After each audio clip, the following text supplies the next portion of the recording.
Darkness Prevails. Hey guys, tonight we are diving headfirst into the kind of history that keeps the lights on, the kind whispered around flickering campfires, or, in our case, shared in the cozy, shadowy corners of the internet.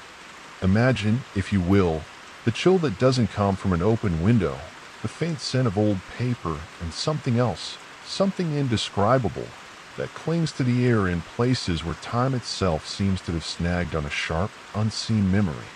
You're walking down a corridor, dust motes dancing in a single shaft of moonlight, and the silence is so profound it's almost a sound itself. That's where we're going. We're peeling back the veneer of the ordinary to glimpse the unsettling echoes of past. Frankly, spending a night in some of these places, you probably wouldn't make it to breakfast, or at least not with your sanity intact. But from the comfort of your bed, well, that's a different story, isn't it? So before you get comfortable, take a moment to like the video and subscribe, but only if you genuinely enjoy what I do here. It truly helps the channel more than you know, and it means I can keep unearthing these delightfully unsettling tales for you. And hey, while you're at it, I'd love to know where you're listening from and what time it is in your corner of the world. Drop a comment below. It's always fascinating to see how far these stories travel. Now dim the lights, maybe turn on a fan for that soft background hum, and let's ease into tonight's journey together. Your first steps on this eerie pilgrimage take you to the damp, often fog-shrouded countryside of Essex, England. The year could be any one of many in the late 19th or early 20th century, but the feeling is timelessly unsettling. You're approaching a place that would eventually earn the rather grand title of the most haunted house in England. This is Borley Rectory, and even its name seems to exhale a sigh of disquiet. Imagine a rather austere, sprawling Victorian building, red brick now perhaps a little darkened by time and relentless English weather. It was an ancient by British standards, constructed in 1862 by the Reverend Henry Dawson Ellis Bull. So it wasn't some crumbling medieval castle steeped in centuries of bloodshed from the get-go. Yet, from almost the moment the Bull family moved in, the house seemed active. Not in a home improvement kind of way, unless your idea of improvement involves mysterious bell ringing and objects flying through the air with no visible means of propulsion.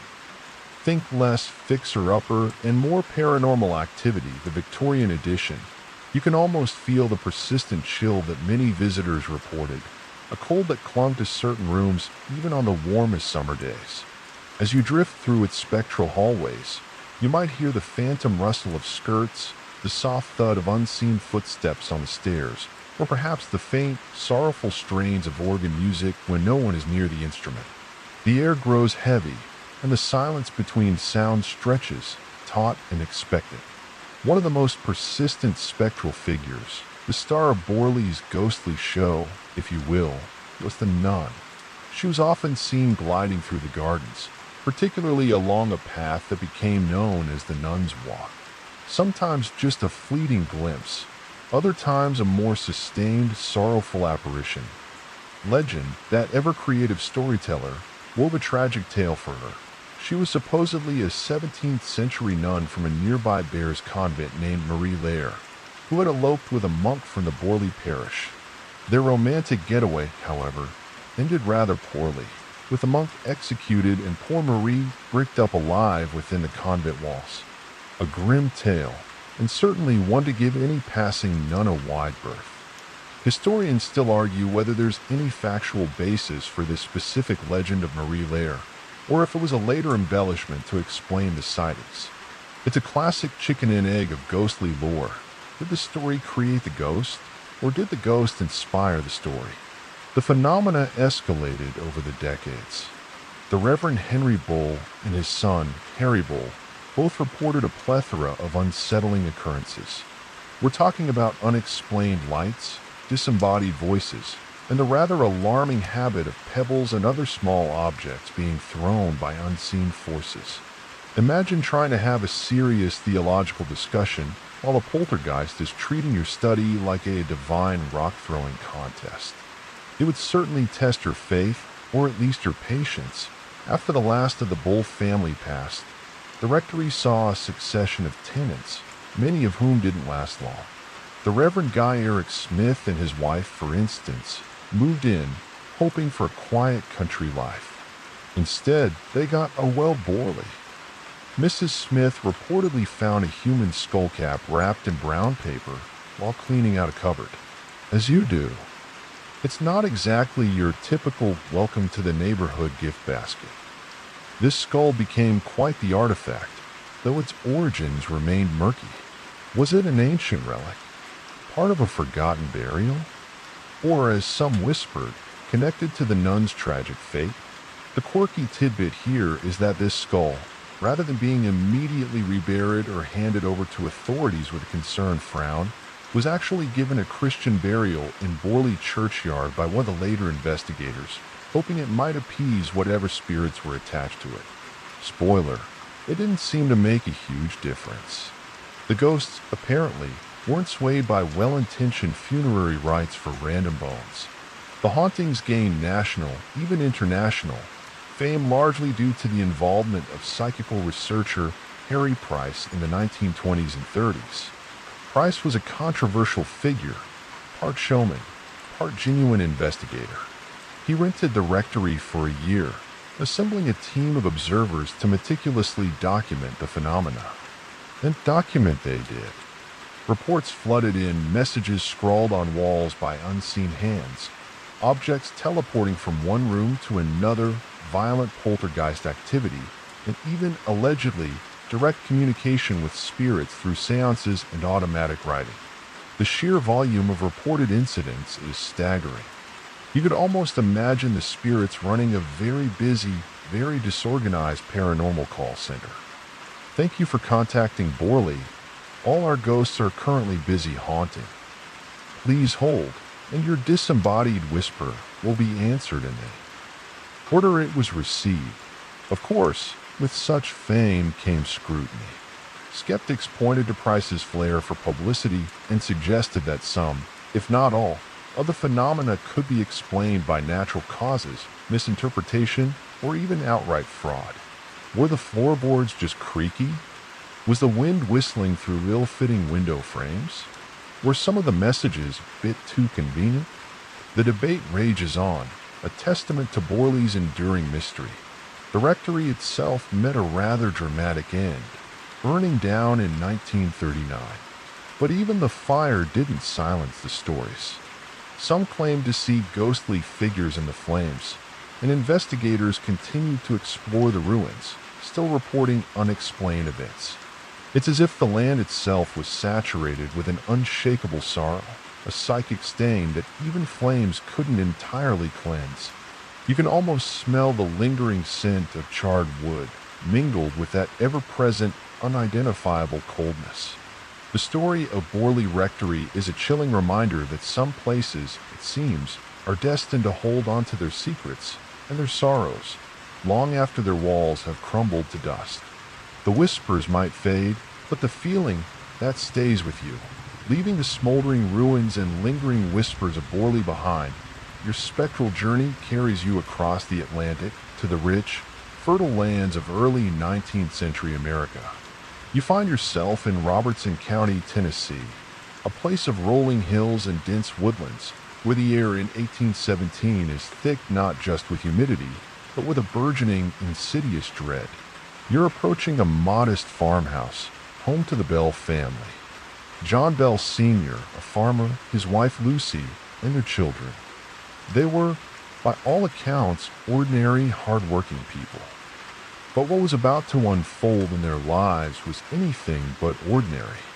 It was the beginning of a torment that would become one of America's most infamous and thoroughly documented hauntings, the Bell Witch.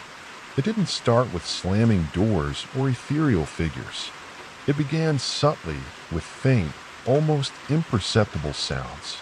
Scratching noises on the wooden walls, like a rat trapped within, or perhaps the soft sound of someone gnawing on the bedposts.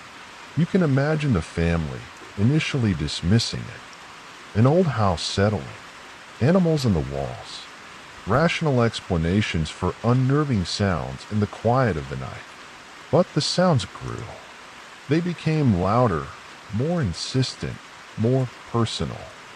Soon, the invisible entity escalated its campaign. It wasn't just sounds anymore.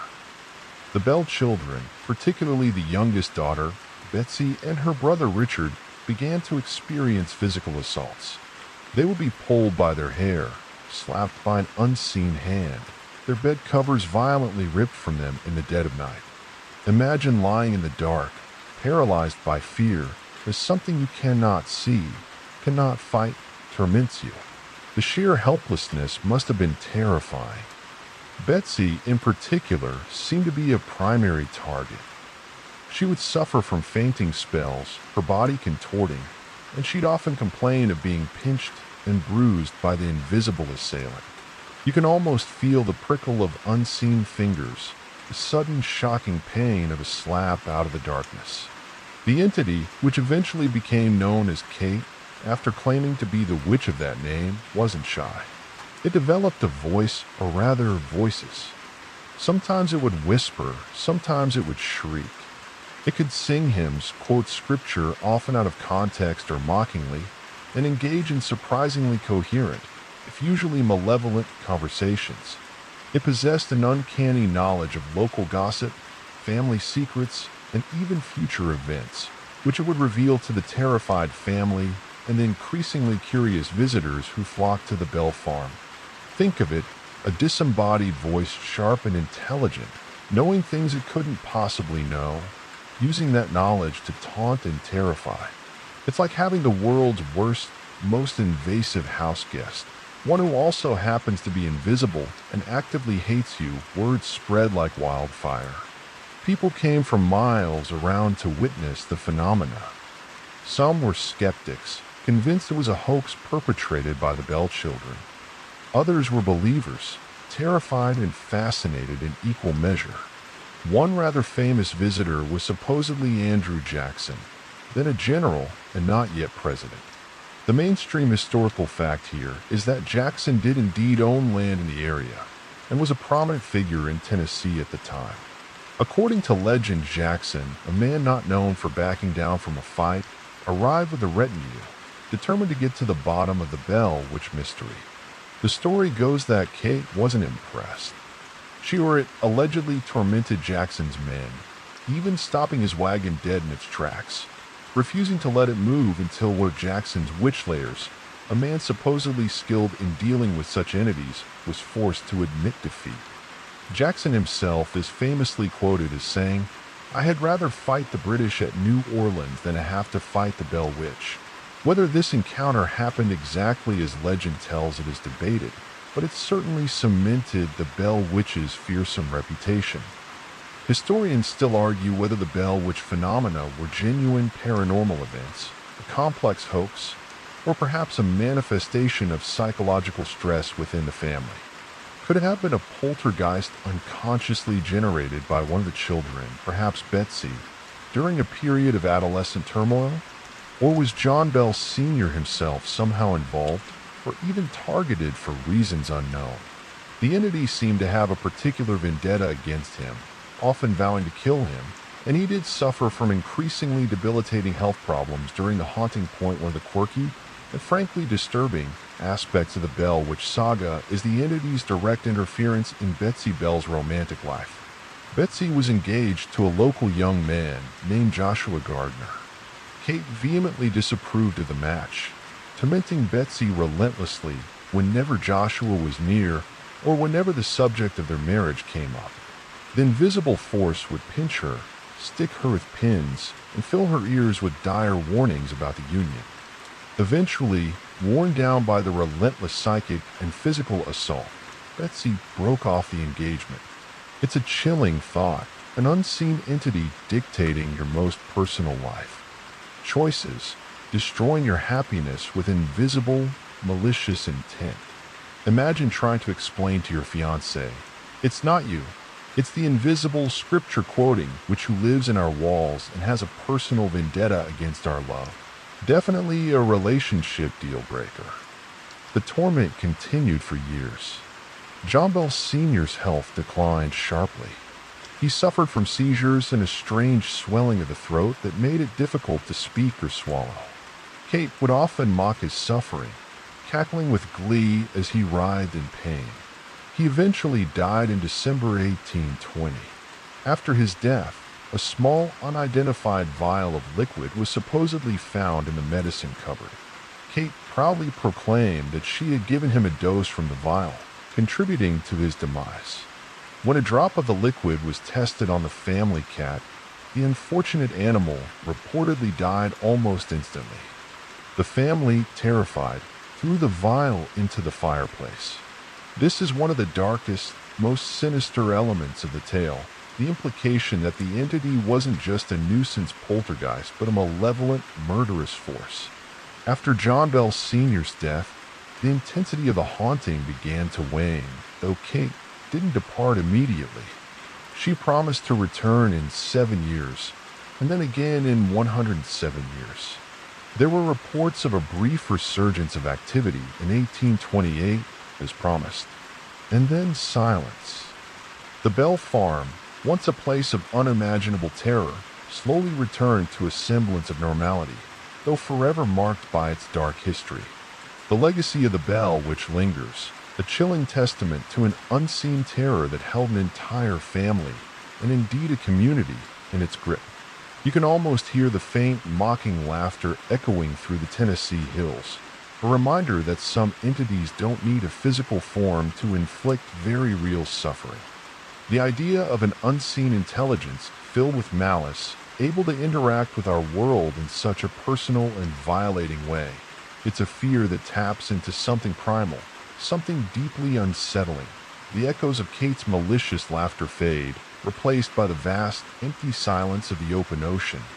You find yourself adrift, not on land as time, but on the rolling, indifferent expanse of the Atlantic. The year is 1872. The sky is a hazy blue, the sun glinting off the waves, but there's an unnatural quiet, a stillness that prickles your skin despite the gentle rocking of the vessel you're now invisibly observing. This is the brigantine Mary Celeste, and she is utterly, inexplicably alone. She's under partial sail, heading erratically, a ghost ship in the making. Imagine the creak of the timbers, the snap of the canvas in the wind, the slap of water against the hull, sounds that should be accompanied by the shouts of sailors, the thud of boots on deck, the general hum of a working ship. But there's nothing. Only the sea, the sky, and this vessel, carrying its heavy secret.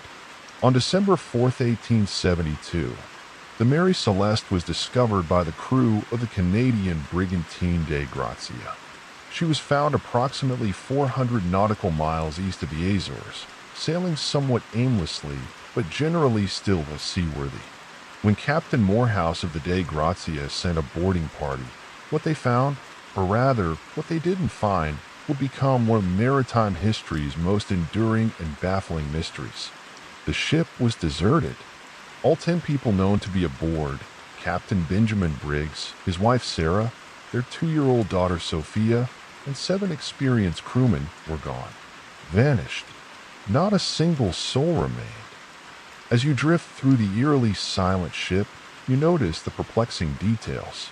The cargo of 1,701 barrels of denatured alcohol was largely intact, ruling out a simple mutiny for theft, as the valuable cargo was still there. Only 9 barrels were empty, and their contents might have simply leaked or evaporated. The ship's papers, except for the captain's logbook, were missing. The captain's cabin was orderly, though some items, including his sword, were left behind. Personal belongings of the crew were still in their quarters. There was food and water aboard, enough for 6 months. The ship was wet, with a fair amount of water sloshing in a hold about 3.5 feet, but it was far from sinking. The pumps were operational. The last entry in the ship's log was dated November 25th, 10 days before her discovery. It placed her near Santa Maria Island in the Azores. What happened in those 10 days? What could compel an experienced captain and crew to abandon a perfectly sound ship in the middle of the ocean? You can almost feel the cold dread seeping from the damp wood, the unanswered questions hanging heavy in the salty air. One of the lifeboats was missing. This suggests that the abandonment, when it happened, was deliberate, not a case of everyone being swept overboard by a rogue wave. But why leave? The theories are numerous, ranging from the plausible to the wildly speculative. One theory posits a mutiny. Perhaps the crew, fueled by the alcohol cargo, though it was denatured and supposedly undrinkable, rose up against Captain Briggs. But this doesn't quite fit. There were no signs of a struggle, no bodies, and as mentioned, the valuable cargo remained. A clean mutiny where everyone then conveniently disappears in a lifeboat seems unlikely. Another theory involves piracy. Pirates were still a threat, albeit a declining one, in the 19th century. But again, the cargo was untouched. Pirates typically plundered valuables and often scuttled or burned their prizes, or even took them over. The Mary Celeste was left relatively intact. What about a rogue wave or a waterspout? A sudden, catastrophic natural event could have caused panic. Perhaps the ship took on water, the pumps seemed to be failing, and Captain Briggs, fearing the ship was about to founder, ordered everyone into the lifeboat. This is a more plausible scenario. Historians still argue whether the amount of water in the hold was truly alarming enough to warrant abandoning ship, or perhaps a faulty sounding rod gave an exaggerated reading, leading to a premature evacuation. It's a fine line between caution and panic on the high seas. Then there are the more colorful theories. Sea monsters, giant squid, alien abduction. While wonderfully dramatic for a late-night tale, these lack any shred of evidence. The quirky tidbit here, or perhaps just a testament to human imagination, is the sheer variety of explanations offered over the years, often in sensationalist newspaper articles and fiction. Sir Arthur Conan Doyle, before he became famous for Sherlock Holmes, even wrote a short story, J. Habakuk Jeffson's Statement, which offered a fictionalized, dramatic account involving a vengeful ex-slave, further muddying the waters of fact and fiction surrounding the Mary Celeste. This story, widely read, unfortunately led many to believe its narrative was a factual account, cementing some of the more outlandish ideas in the public consciousness. Let's consider the state of the cargo again, those 9 empty barrels of alcohol. One compelling, though still debated, theory suggests that Captain Briggs may have feared an imminent explosion. Denatured alcohol can be volatile, producing flammable vapor. If some barrels were leaking and the hold was poorly ventilated, the buildup of fumes could have been a serious concern. Perhaps there was a small, contained explosion, or the sounds of gases rumbling in the hold, convincing Briggs that the entire ship was about to blow. In such a scenario, a quick, panicked evacuation into the lifeboat, intending to return once the danger passed, seems logical. But if so, what happened to the lifeboat and its occupants? Were they swamped by a storm? Did they die of exposure? Did they simply drift away, lost in the vastness of the ocean? The mainstream historical fact is that the Mary Celeste herself had a rather unlucky history even before this incident. Originally named the Amazon, she had already suffered a string of mishaps, including the sudden death of her first captain and a collision with another vessel. Some superstitious sailors might have considered her a curse or unlucky ship from the start. Did this prior reputation play on the minds of Briggs and his crew, making them quicker to panic at the first sign of serious trouble? You can almost hear the lapping of water against the hull of that solitary lifeboat, the desperate cries lost to the wind, the hope dwindling with the setting sun. The image of a small boat, overloaded with 10 souls, adrift in the immense, unforgiving Atlantic, is a truly terrifying one. No land in sight, supplies dwindling, exposed to the elements. It's a slow, desperate end, far removed from the sudden, dramatic theories, but perhaps the most chillingly realistic. The Mary Celeste was eventually salvaged and sailed by the Dei Grazia crew to Gibraltar, where a lengthy court of inquiry was held. Despite thorough investigation, no definitive answer was found. The ship sailed under new owners for another 12 years, still plagued by misfortune, before being deliberately wrecked off the coast of Haiti in an insurance fraud scheme. But her legend, the mystery of her vanished crew, sails on. She remains the quintessential ghost ship, a silent testament to an unfathomable oceanic enigma, a story that whispers of the terrifying vulnerability of humans against the vast, indifferent power of the sea.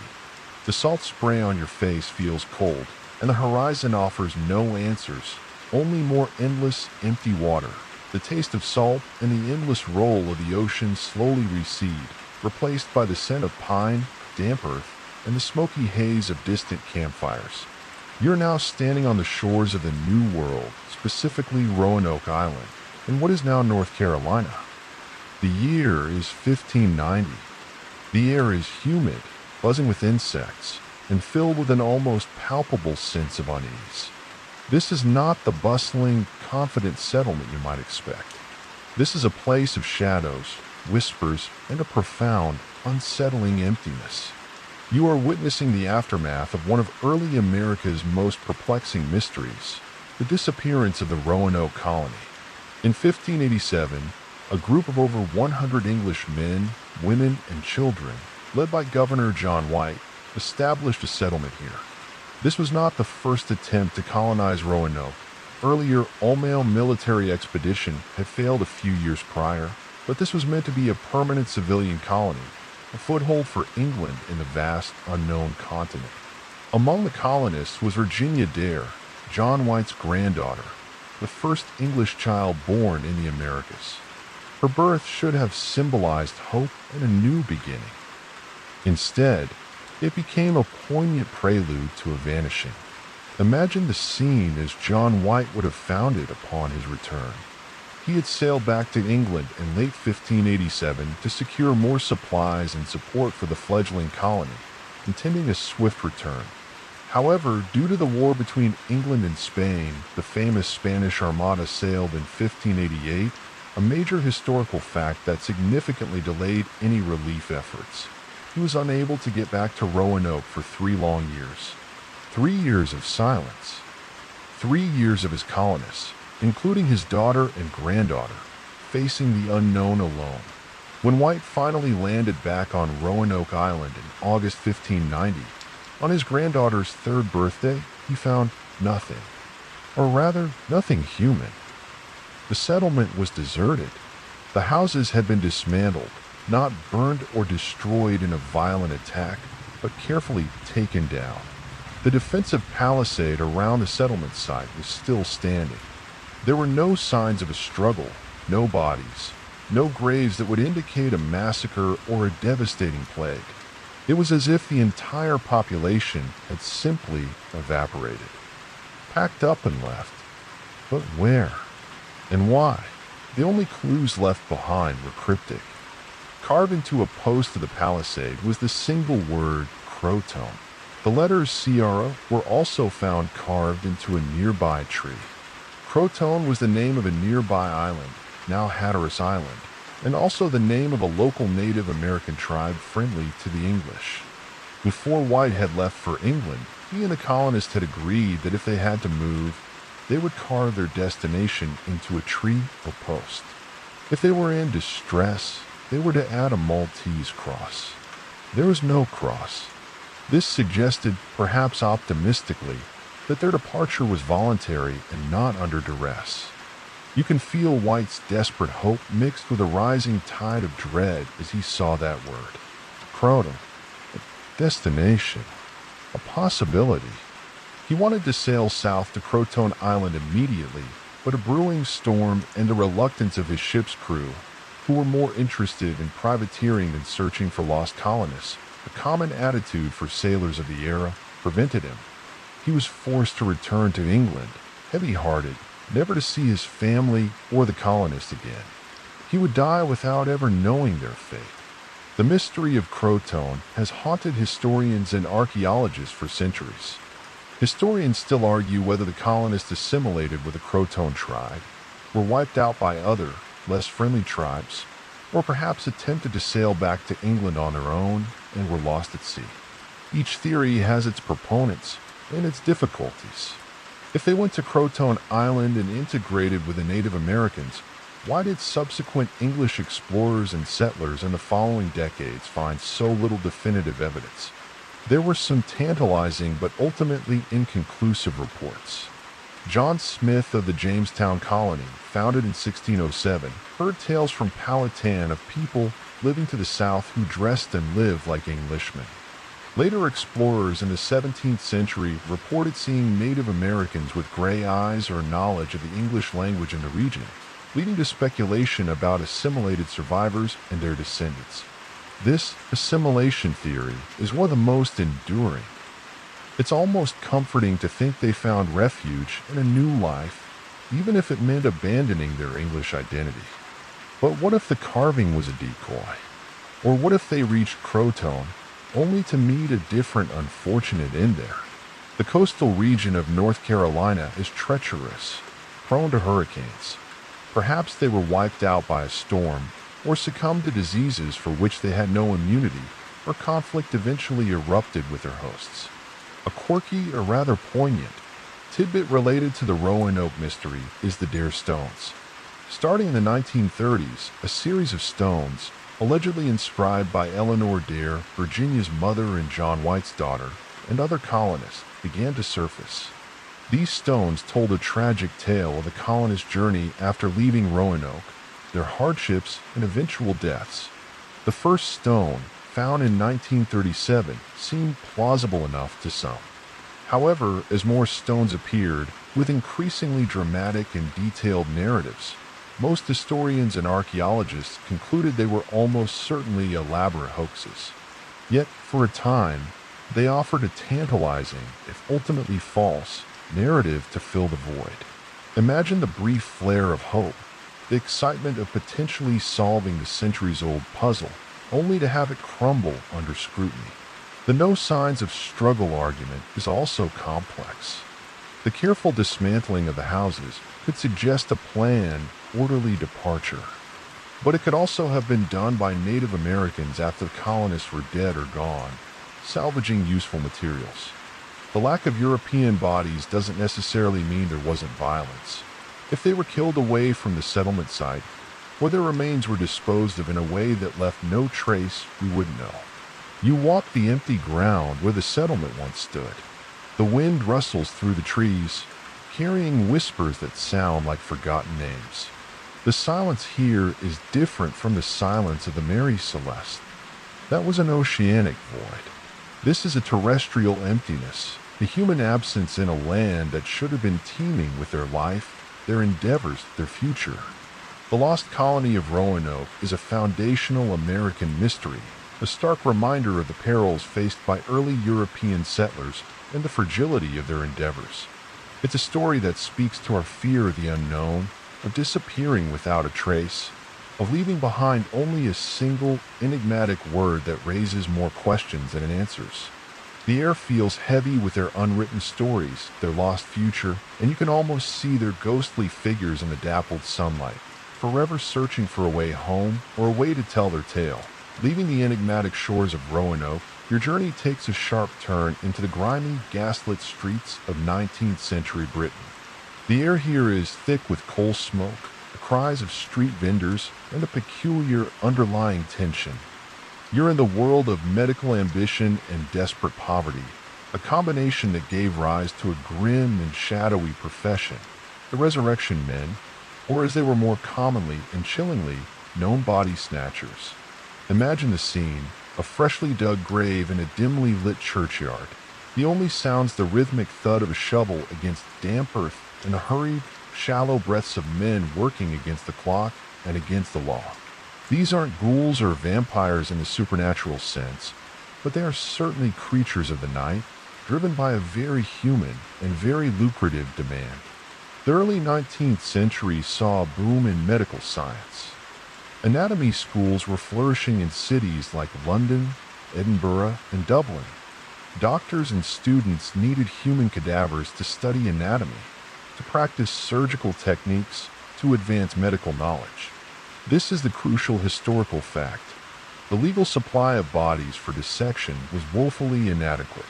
By law, only the bodies of executed criminals could be used. But as the number of executions decreased due to reforms in the penal code and the number of medical students increased, a significant shortfall emerged. You can't exactly learn to set a bone or perform an amputation on a textbook drawing alone. Well, you could, but you probably wouldn't want that person operating on you. This dire shortage created a grisly market. Anatomists were willing to pay good money for fresh corpses, no questions asked, or at least not too many. And where there's demand, supply, however unsavory, will often follow. Enter the resurrection man. These weren't typically your hardened criminals in other respects. Often, they were laborers, opportunists, or even down-on-their-luck individuals who saw a chance to earn more in one night's gruesome work than in a week of honest toil. You can almost feel the desperation mingling with the grim determination as they approach a new grave. They worked in gangs, often with sophisticated networks of informants, sextons, undertakers, even hospital porters who would tip them off about recent burials. Their methods were surprisingly efficient and not quite as depicted in some lurid fiction. They rarely dug up the entire coffin. That would take too long and create too much mess. Instead, they would dig a shaft down to the head end of the coffin, often using wooden shovels to minimize noise. Then they'd break open the coffin lid, hoist the body out with ropes or hooks, and strip it of any shrouds or clothing, as stealing the body itself was often a misdemeanor, while stealing grave goods was a felony. The corpse, naked and often bundled into a sack, would then be swiftly transported, usually by cart or even hand-carried, to the back door of an anatomy school. A quick transaction, and they'd melt back into the night, leaving behind a violated grave and a grieving family who might never know the final indignity their loved one had suffered. Historians still argue whether the anatomists were truly ignorant of the body's origins or simply turn a blind eye due to necessity. Many prominent surgeons of the day undoubtedly benefited from this illicit trade, even if they publicly condemned it. The pursuit of knowledge often has a dark underbelly. It's a classic ethical dilemma. Does the potential to save future lives justify the desecration of the dead? The public, understandably, was horrified and outraged by the practice. The fear of body snatching was pervasive. Families would take elaborate precautions to protect the graves of their loved ones. They'd hire watchmen to guard cemeteries, sometimes for weeks after a burial. Heavy iron coffins, known as patent coffins, were designed to be impenetrable. Mort safes, heavy iron cages erected over graves, became common sights in churchyards. Some were like intricate iron grills. Others were solid stone or metal vaults. Imagine the grief of losing a family member, compounded by the terror that their final resting place could be violated by these ghoulish entrepreneurs. It adds a whole new layer of anxiety to bereavement. One quirky tidbit from this era is the invention of the coffin torpedo. Yes, you read that right. These were essentially small explosive devices or even loaded guns rigged inside a coffin, designed to go off if the coffin was tampered with. The idea was that any resurrection man attempting to prise open the lid would get a rather nasty and potentially fatal surprise. It's a grimly inventive form of grave security, a testament to the desperation people felt. Talk about going out with a bang. One hopes they remembered to disarm them if, for some legitimate reason, the coffin ever needed to be exhumed. The most infamous resurrection men were undoubtedly William Burke and William Hare in Edinburgh. Their story takes an even darker turn. When the supply of freshly buried bodies dwindled, or perhaps when they grew impatient, Burke and Hare bypassed the grave robbing stage altogether. From 1827 to 1828, they murdered at least 16 people, often poor lodgers or vulnerable individuals, and sold their bodies directly to Dr. Knox, a prominent anatomist. This practice became known as burking, a term that entered the language. The The discovery of their crimes caused a massive public scandal and ultimately led to Hare testifying against Burke, who was hanged and, in a fitting irony, publicly dissected. Dr. Knox, while never prosecuted, saw his reputation ruined.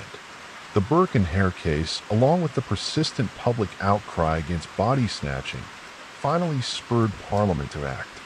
The Anatomy Act of 1832 significantly increased the legal supply of cadavers for medical schools by allowing unclaimed bodies from workhouses and hospitals to be used for dissection. This effectively put an end to the resurrection trade, as the risk no longer outweighed the reward. But for decades, the shadow of the body snatcher loomed large. You can feel the chill of the graveyard, the dampness of the earth, the fear that even in death you might not find peace. It's a story about the collision of scientific progress and human dignity, about how society grapples with uncomfortable truths in the pursuit of knowledge. The silence of the deserted anatomy lab after the students have gone home, the faint smell of preservative chemicals, the lingering presence of those unwilling contributors to science. It's a somber, unsettling thought, a reminder that the foundations of modern medicine were, in part, built upon a very dark and illicit trade. The creak of a floorboard might just be the house settling, or it could be the ghost of a sack-em-up man, forever searching for his next acquisition. The grimy, fog-choked streets of 19th century Britain begin to fade, and as they do, the timeline shifts dramatically backward. You find yourself now in medieval or early modern Europe, any time from the 14th to the 17th century. The air here is different, not just with the smoke of wood fires, but with an almost tangible miasma of fear and despair. This is a world stalked by an unseen, terrifying killer, the plague. And with the plague comes one of history's most iconic and unsettling figures, the plague doctor. Imagine a figure emerging from the gloom of a narrow, refuse-strewn street. Tall, cloaked in dark, heavy waxed canvas or leather, their face obscured by a grotesque, bird-like mask with a long, curving beak. In one hand, they carry a wooden staff used to examine patients without touching them, or perhaps to direct onlookers, or even to fend off the desperate. This isn't a creature from a nightmare, though it certainly looks the part. This is a physician, or at least someone attempting to offer aid or simply document the dead in a time of overwhelming pestilence. The beaked mask is the most striking feature, and it wasn't just for terrifying small children, though it undoubtedly did that too. This is a key historical fact. The beak, often around 6 inches long, was designed to hold aromatic herbs, spices, and dried flowers, things like mint, cloves, camphor, ambergris, or rose petals. The prevailing medical theory of the time, the miasma theory, held that diseases like the plague were spread by bad air or noxious smells. So, the fragrant concoction in the beak was thought to purify the air the doctor breathed, protecting them from infection. Think of it as a very early and rather theatrical form of PPE, albeit one based on an incorrect understanding of disease transmission. We now know the bubonic plague was primarily spread by fleas from infected rats, but at the time, the miasma theory was cutting-edge science. The rest of the plague doctor's attire was also intended to be protective. The long gown was typically made of waxed fabric or leather to prevent bodily fluids from soaking through. They wore gloves, boots, and a wide-brimmed hat, often also made of leather. The ensemble was designed to cover every inch of skin, creating a barrier between the doctor and the rampant disease. You can almost feel the stifling heat and discomfort of wearing such an outfit, especially in warmer weather, the smell of the herbs and the mask a constant, cloying presence. Their treatments, by modern standards, were often terrifyingly ineffective and sometimes actively harmful. Bloodletting was a common practice, based on the ancient theory of balancing the body's humors. Lancing the buboes, the painful, swollen lymph nodes characteristic of bubonic plague, was also attempted, a gruesome procedure that likely did more to spread infection than cure it. They might prescribe strange concoctions of herbs, minerals, and even powdered unicorn horn, if you could find a reputable dealer, one assumes. Remember that crocodile dung sunscreen from ancient Egypt we might have joked about before? Some plague remedies weren't far off in terms of their bizarre ingredients. One quirky or fringe tidbit surrounding plague doctors is the variety of substances placed in those beaks. While common herbs were standard, some accounts suggest more esoteric ingredients, like viper flesh powder or preparations involving toad venom, were sometimes included, based on the principle that one poison might drive out another.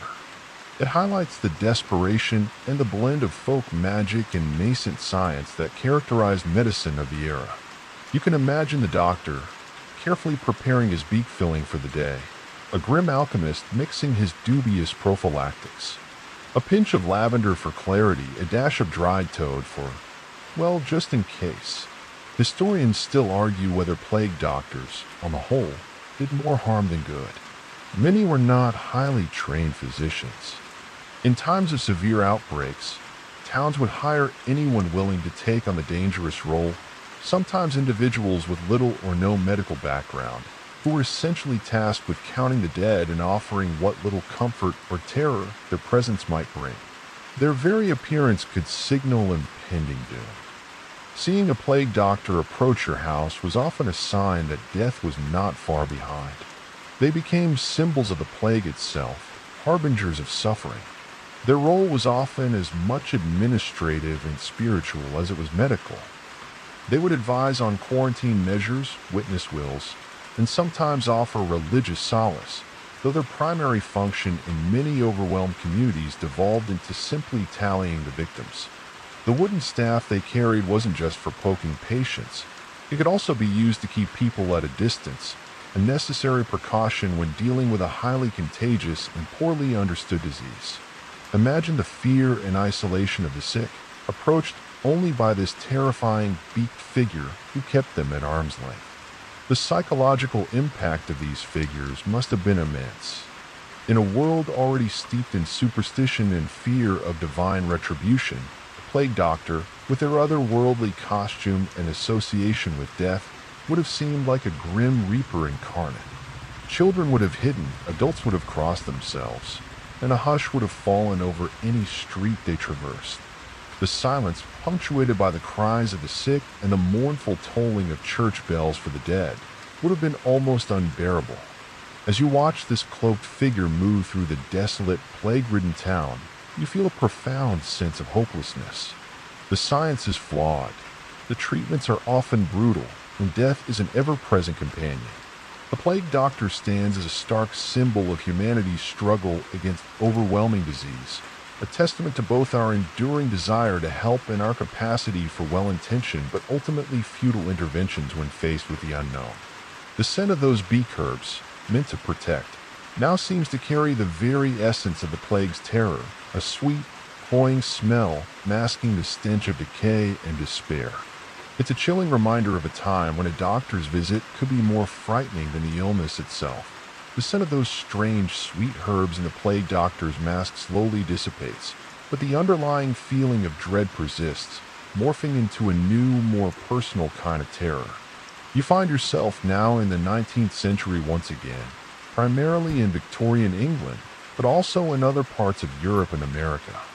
The gaslight still flickers, but the fear isn't of shadowy figures in the graveyard coming to steal your body after death, but of something far more horrifying, the possibility of being mistaken for dead and buried alive.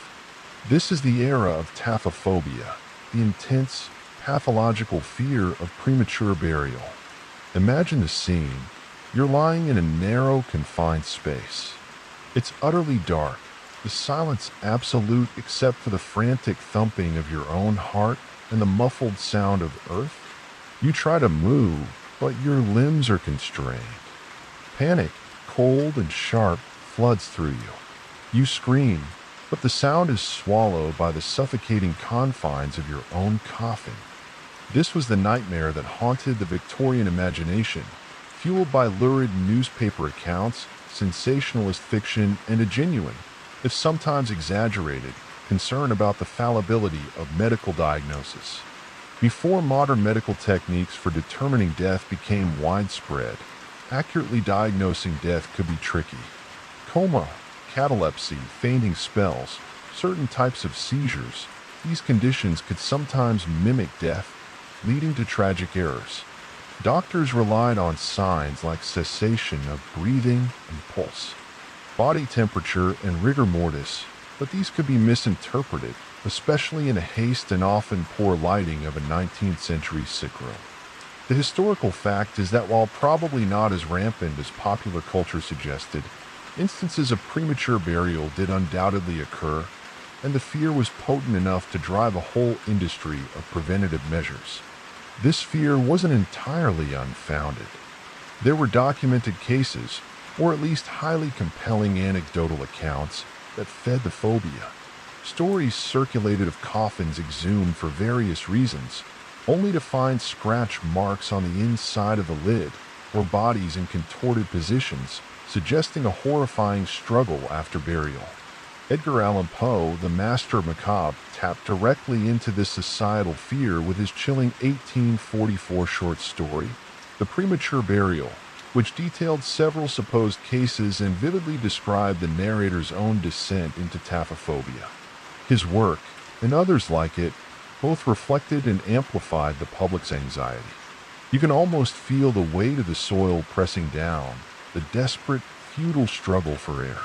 The Victorians, being an inventive and rather morbidly practical lot when it came to death, didn't just sit around worrying. They designed and patented a bewildering array of safety coffins, or security coffins. These were coffins equipped with mechanisms to allow an accidentally interred individual to signal for help. The designs ranged from the simple to the ludicrously complex. Some had a cord or bell pull inside the coffin, connected to a bell on the surface. A frantic tug from below would, theoretically, alert a cemetery watchman or passing mourner. Others had speaking tubes, air vents, or even small ladders and escape hatches, though one wonders how effective an escape hatch would be 6 feet under. One quirky tidbit from this era of morbid invention is the coffin with a built-in window or a periscope-like device, allowing someone on the surface to periodically check on the deceased for signs of life. Imagine the job of corpse checker, peering into graves, hoping not to see a flicker of an eyelid. Another, perhaps more hopeful, invention was a coffin with a flag or signal that would spring up if movement was detected inside. Some designs even incorporated pyrotechnics, so a buried individual could literally send up a flare. Talk about a cry for help. It's a bit like a ghoulish version of a car alarm, but for your eternal resting place. Historians still argue about the actual prevalence of premature burial versus the perceived threat. Skeptics suggest that many of the signs of struggle found in exhumed coffins could be explained by natural processes of decomposition or shifting of the body as gases build up. However, the sheer number of patents for safety coffins and the widespread public discussion testify to a genuine and deeply felt anxiety. It wasn't just a fringe fear. It was a mainstream concern that permeated society. The fear also led to other practices. People would stipulate in their wills that their bodies should not be buried for a certain period after death, or that certain tests, like applying a hot iron to the skin or even making a small incision, should be performed to ensure they were truly deceased. Some requested to be buried with tools, food, or even a weapon just in case. Waiting mortuaries or hospitals for the dead were established in some parts of Europe, particularly Germany.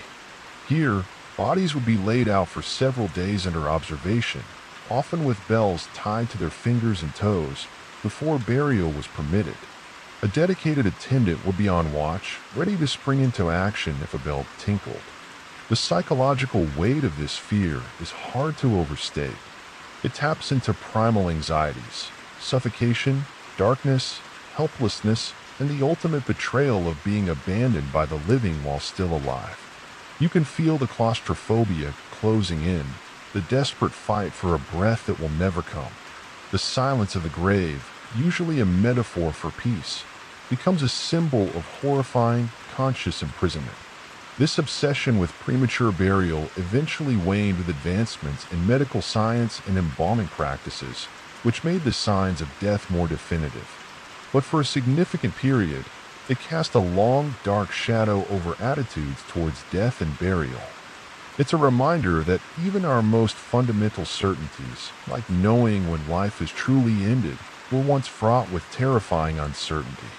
The image of a bell tolling faintly in an empty cemetery, not for a funeral, but as a desperate plea from beneath the sod, is one that lingers, a chilling echo from a time when your coffin might not have been your final, silent resting place, but your first, terrifying tomb.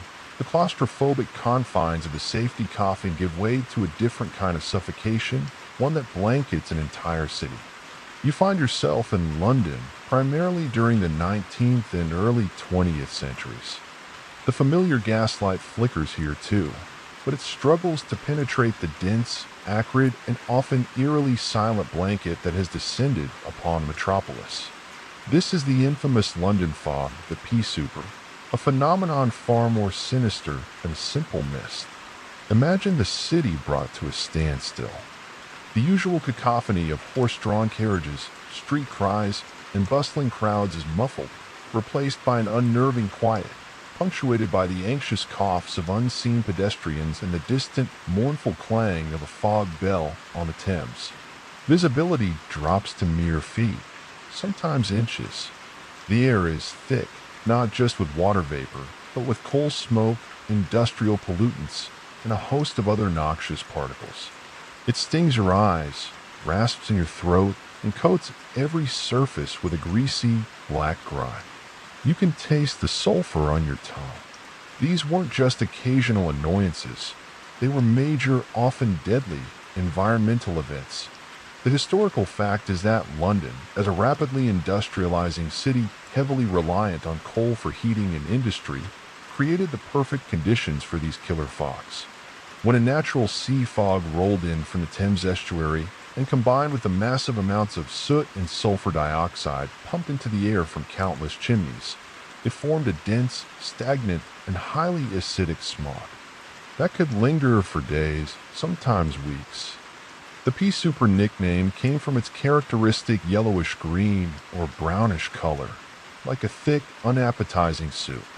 It wasn't just a quaint atmospheric quirk. It was a public health crisis. Navigating the city during a severe pea souper was a treacherous undertaking.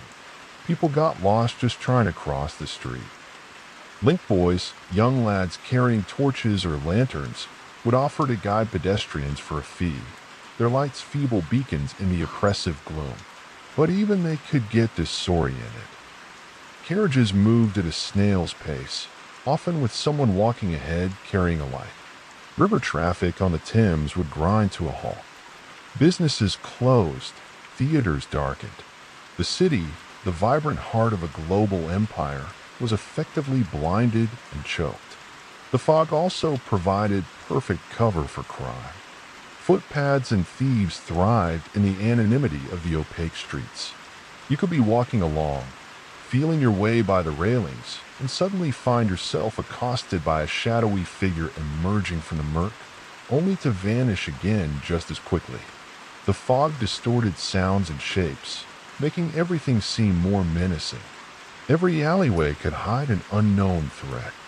It's no wonder that writers like Charles Dickens and Sir Arthur Conan Doyle used these fogs as a potent atmospheric backdrop for scenes of mystery, poverty, and menace.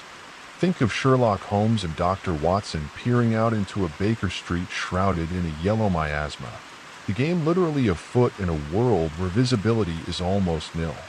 One quirky tidbit from the era of the Great Fogs is the phenomenon of fog-related excuses. Just as snow days close schools today, a particularly dense fog could bring London to such a standstill that it became a legitimate excuse for lateness, missed appointments, or even undelivered goods.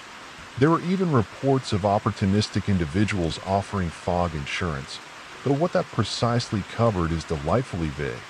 Perhaps it paid out if you were mugged, or maybe if your prize-winning poodle got irretrievably lost in the murk.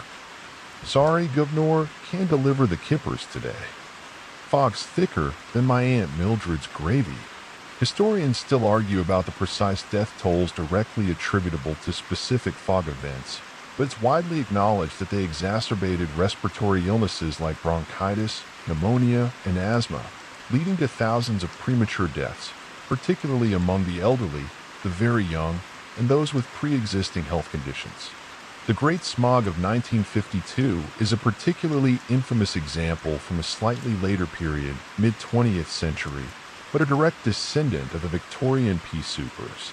This event, lasting 5 days in December, is estimated to have killed at least 4,000 people directly, with some estimates putting the figure as high as 12,000 due to longer-term health effects. This catastrophe was a crucial catalyst for modern environmental legislation, like the Clean Air Act of 1956. Imagine trying to breathe in that air. Each inhalation feels like drawing in a mixture of cold, damp wool and sharp needles. Your lungs burn, your eyes water, and a persistent cough racks your body. Inside homes, the fog would seep in through cracks in doors and windows, leaving a film of soot on furniture and making indoor air almost as foul as that outside. People would hang wet sheets over windows in a futile attempt to filter the air. The smell, a potent cocktail of sulfur, coal tar, and general dampness, was inescapable. The psychological impact of these fogs must also have been significant. The prolonged darkness, the sensory deprivation, the feeling of being trapped and isolated even in the heart of a bustling city, it would have been profoundly depressing and anxiety-inducing. The world shrinks to the tiny circle of visibility around you, and every shadow seems to writhe with unseen dangers. It's a disorienting, almost dreamlike state, but far from pleasant. The pea soupers were a stark, visible consequence of unchecked industrialization. They were a terrifying reminder that the very progress driving Victorian prosperity came at a heavy environmental and human cost. As you stand invisibly in this choked, ghostly London, the silence is not peaceful, but laden with the wheezing breaths of its citizens and the unseen menace lurking in the toxic gloom. The memory of the London fog is a chilling lesson in how human activity can transform the very air we breathe into a silent, suffocating enemy, turning a familiar cityscape into an alien and hostile landscape. The acrid sting of London's fog gradually clears from your senses, but the feeling of unease travels with you, back across the English Channel and further back in time to 15th century France. You find yourself in a world of chivalry, feudal power, and the brutal realities of the 100 Years' War. But the horror here isn't the fog of war itself, but the darkness that can fester within a celebrated hero. You are about to encounter Gilles de Rais, a name once synonymous with valor, but now forever linked to some of the most monstrous crimes imaginable. Imagine a towering, imposing figure, a Breton nobleman of immense wealth and high lineage. He fought alongside Joan of Arc, a pivotal figure in French history. For his bravery and military prowess, particularly at the Siege of Orleans, he was elevated to the prestigious rank of Marshal of France. He stood beside Charles VII at his coronation. This is the historical fact. Gilles de Rais was a genuine war hero, a companion in arms to a saint, a man celebrated for his courage and contributions to France. He was, by all accounts, on a trajectory to be remembered as one of France's great military leaders. But beneath the shining armor and noble pedigree, a horrifying darkness was allegedly taking root. After retiring from military life to his vast estates, Gilles de Rais reportedly embarked on a spree of abduction, torture, and murder, primarily targeting young children, mostly boys. The scale and depravity of the crimes he was later accused of are almost beyond comprehension. You can almost feel the opulent yet increasingly sinister atmosphere of his castles, places like Tiffauges and Champtos. These were not just fortified homes. They became, according to the charges, theaters of unspeakable cruelty. Servants and accomplices were said to have lured or kidnapped children from surrounding villages. Once within a castle walls, these unfortunate victims were subjected to horrific abuse before being killed. The details that emerge during his trial are stomach-churning. Even when filtered through the lens of centuries, and a potential for exaggeration in such proceedings. The contrast between his public image as a pious nobleman and decorated soldier and the private monster described in the accusations is jarring. He was known for his extravagant lifestyle, his patronage of the arts. He even staged a lavish, ruinously expensive play about the siege of Orleans, starring himself, naturally, in his outward displays of religious devotion. Yet, behind closed doors, if the confessions and testimonies are to be believed, he was indulging in the blackest of desires. Historians still argue whether Gilles de Rais was truly guilty of all the crimes attributed to him, or if he was, at least in part, a victim of political maneuvering, a church eager to make an example, or debtors keen to see him fall to claim his vast wealth. His trial, conducted by both ecclesiastical and secular courts in 1440, was swift. He initially protested his innocence, but after alleged torture, or the threat of it, and perhaps a desire for spiritual absolution, he confessed in graphic detail to the abduction and murder of numerous children, often claiming satanic influence or a perverted curiosity. One quirky, or rather deeply disturbing aspect of the Gilles de Rais case is the alleged connection to alchemy and black magic. Some accounts suggest that his vast spending on alchemical experiments, ostensibly to turn base metals into gold to fund his lavish lifestyle, may have veered into darker, ritualistic practices. The search for forbidden knowledge and power, the dabbling with demonic pacts, these were accusations that resonated powerfully in the 15th century and added another layer of horror to his story. It wasn't just murder. It was murder intertwined with heresy and the occult, making him an even more terrifying figure to his contemporaries. You can almost picture him, surrounded by strange apparatus and forbidden texts, his quest for wealth and power twisting into something far more sinister. Just a bit more eye of newt, and perhaps the soul of an innocent, for, financial stability. The sheer number of victims he was accused of murdering is staggering. Estimates range from dozens to well over 100, though the exact figure remains unknown and is part of the ongoing debate. His accomplices also testified against him, corroborating many of the horrific details.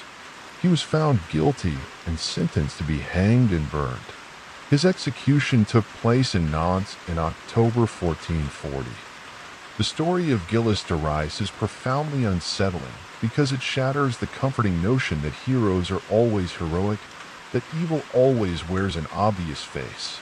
He was a man who had reached the pinnacle of martial glory, who had stood for noble causes, yet, if the accounts are true, descended into unimaginable barbarity. It's a chilling exploration of the duality of human nature, the capacity for great good and great evil to coexist within a single individual. The silence that falls over his castles after his execution is a heavy one, thick with the unexpiated sins and the silent screams of his victims. The opulence is now tainted, the stone walls forever stained by the horrors they witnessed. The tale of Gilles de Rais served as a grim warning for centuries, and some scholars believe his story may have contributed to the archetype of the aristocratic, predatory villain found in later folklore and literature, perhaps even influencing early versions of the Bluebeard fairy tale, where a wealthy nobleman murders his wives. As you leave the shadow of Gilles de Rais, you carry with you the deeply disturbing realization that sometimes the most terrifying monsters are not supernatural creatures from the unknown, but human beings who, for reasons we may never fully understand, choose to embrace the darkest parts of their own souls. The glitter of his armor can't hide the bloodstains on his legacy. The chilling shadow of Gilles de Rais's human monstrosity recedes, but the darkness lingers, shifting into a more folkloric, yet no less terrifying, form of dread. You find yourself now in the villages and countryside of Eastern and Southeastern Europe, particularly during the 17th and 18th centuries. The air is heavy with superstition, the scent of wood smoke, and the earthy aroma of freshly turned soil, sometimes ominously, from graves that should have remained undisturbed. This is the heartland of the European vampire panics. Imagine a small, isolated village, huddled against the encroaching forest. A series of unexplained deaths has occurred. Livestock are sickening and dying. People are reporting strange visions, oppressive nightmares, or the feeling of a heavy weight on their chests at night, leaving them weak and drained by morning. Fear, insidious and contagious as any plague, spreads through the community. Whispers begin. It's not a natural illness. It's the work of an assistee, an unclean one, a revenant, a vampire.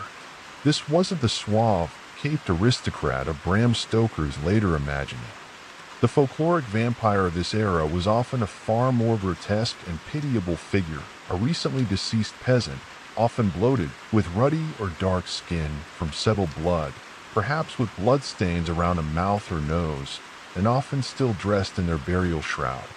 They were believed to rise from their graves at night, not necessarily to suck blood in a neat two-fanged manner, but to torment their living relatives and neighbors, bringing sickness, misfortune, and death. The historical fact is that these vampire scares were very real social phenomena. When a community experienced a series of unexplained deaths or calamities, particularly during times of epidemic disease, which were frequent, the belief in vampirism offered an explanation and, crucially, a course of action. If a natural cause couldn't be identified, a supernatural one, rooted in deeply ingrained folk beliefs, often took its place. Official reports from Austrian military doctors and administrators stationed in regions like Serbia and Wallachia during the early 18th century documented these panics and the grisly rituals performed to deal with suspected vampires. These reports, treated with a mixture of scientific curiosity and official concern, actually helped to popularize the concept of the vampire in Western Europe. So, what did you do if you suspected your recently deceased Uncle Vanya was now moonlighting as a nocturnal menace? The community, often led by local priests or village elders, would decide to exhume the suspect.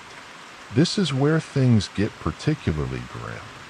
You can almost feel the trepidation mixed with grim resolve as the villagers, armed with shovels and stakes, approached the graveyard. Upon opening the grave, they would look for signs of vampirism. A body that appeared undecomposed or less decomposed than expected was highly suspicious.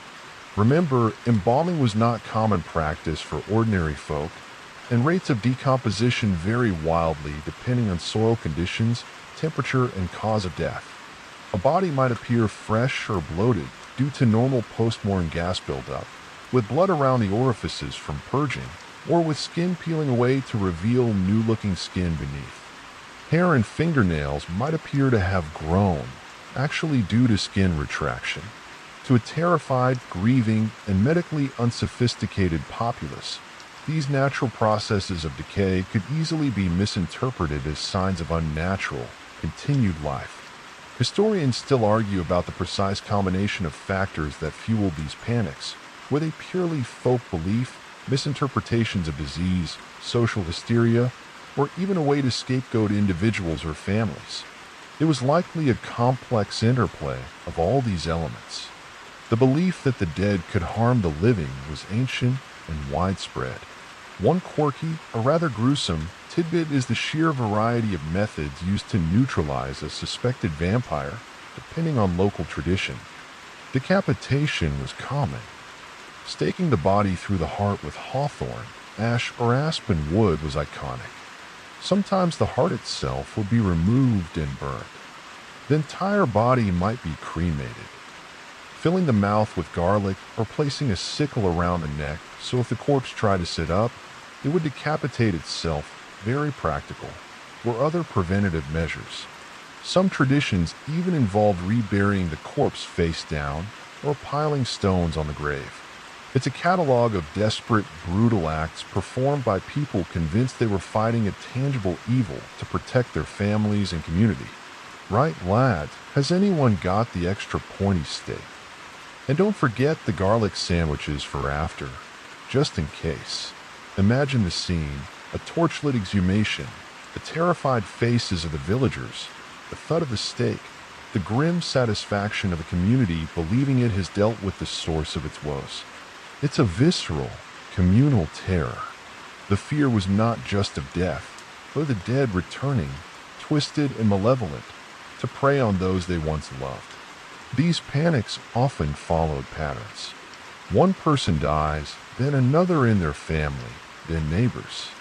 This is classic contagion, but in a pre-germ theory world, it looked like the first deceased was pulling others into death. Cases like that of Arnold Pole or Arnaut Pol, a Serbian hajduk, a type of soldier or brigand in the 1720s, became famous. After his death, a series of deaths followed in his village. His body was exhumed, found to exhibit the signs, and was duly staked. But the deaths continued, leading to further exhumations and treatments. These official reports, with their detailed and often sensationalized descriptions, captivated Enlightenment Europe, sparking academic debate and popular fascination with vampires. The fear of vampires during this period was less about romantic horror and more about a raw, primal terror of disease, unexplained death, and the desecration of the dead by the dead themselves. It was about protecting the boundary between the living and the deceased, a boundary that seemed horrifyingly permeable. You can almost smell the fear, the damp earth of the grave, and the smoke from the pyre, as communities took desperate measures to reclaim their peace from the perceived threat of the undead. The silence that follows such an act is not one of peace, but of uneasy temporary respite, wondering if they got the right one, or if another will soon rise. The heavy scent of Eastern European earth and fear of the risen dead slowly fades, replaced by the biting, icy wind of the Ural Mountains in Russia. You find yourself in a desolate, snow-swept landscape, far from any village or comforting superstition. The year is 1959. The fear here is not of ancient folklore, but a chillingly modern and utterly baffling mystery, the Dyatlov Pass incident. Imagine a group of 9 experienced hikers, mostly students and graduates from the Ural Polytechnical Institute. They are young, fit, and well-versed in backcountry skiing and winter camping. Led by Igor Dyatlov, they set out in late January on an ambitious trek to reach Otorten Mountain in the northern Urals, a route classified as Category 3, the most difficult due to the harsh winter conditions. They were expecting a challenge, but not the inexplicable terror that awaited them. On the night of February 1st or 2nd, something went catastrophically wrong. When the group failed to send a prearranged telegram by February 12th, search parties were dispatched. What they found on February 26th on the eastern slope of Kolicycle, a Motsi name meaning Dead Mountain or Mountain of the Dead, an ominous moniker to be sure, was a scene of bewildering devastation that has puzzled investigators and fueled speculation for over 60 years. Their tent was found heavily damaged, bizarrely cut open from the inside. It was partially collapsed and covered with snow. Most of the group's belongings, warm clothing, shoes, supplies, even their axes and knives, were still inside or neatly arranged. But the hikers themselves were gone. Tracks in the snow, made by individuals who were either barefoot, wearing only socks, or a single shoe, led away from the tent, downhill, towards a nearby forest line about 1.5 kilometers away. This is the core, undeniable historical fact.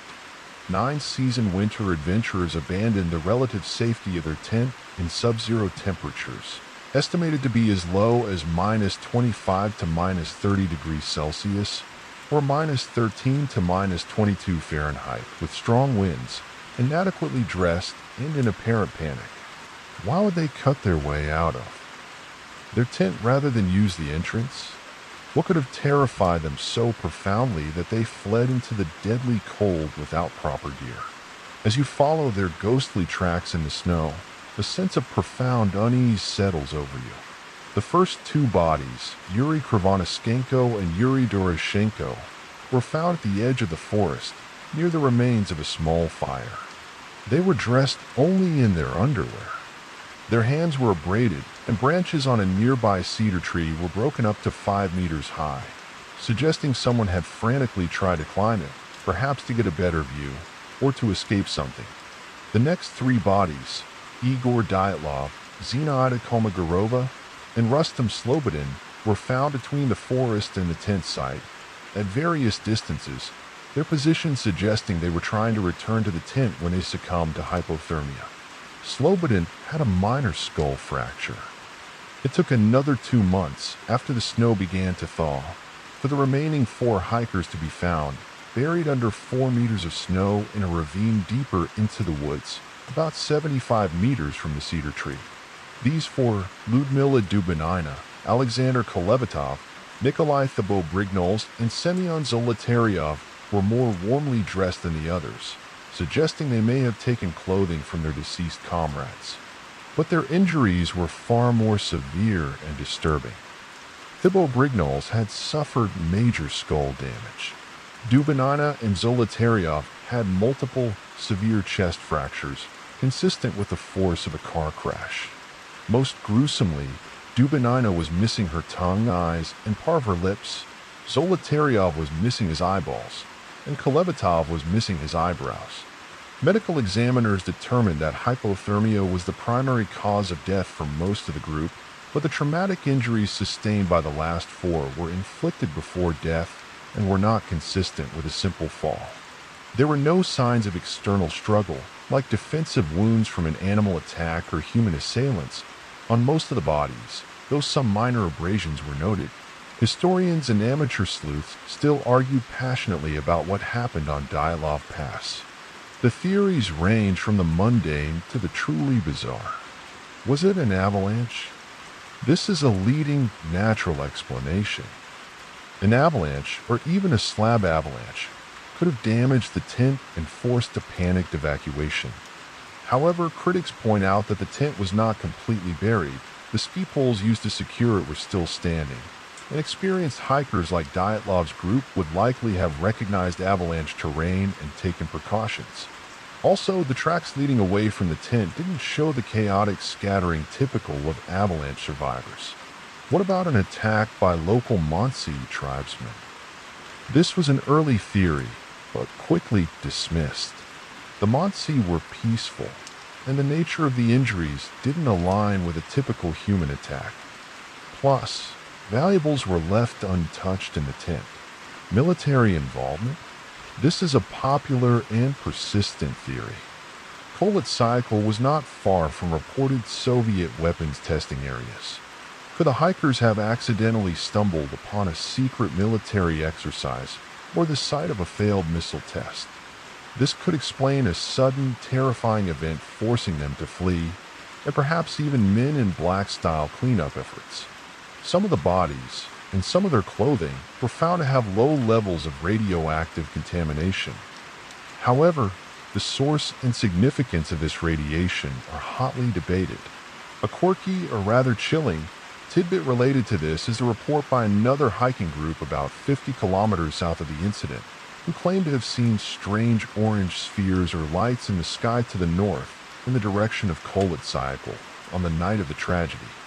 This has fueled speculation about secret weapons, UFOs, or other unexplained aerial phenomena. Then there are the more outre theories: infrasound-induced panic, attack by a Yeti-like creature, the Siberian snowman, or even paranormal events.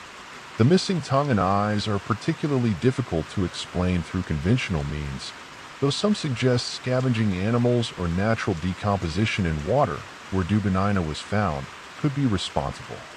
The official Soviet investigation in 1959 concluded cryptically that the hikers died as a result of compelling natural force.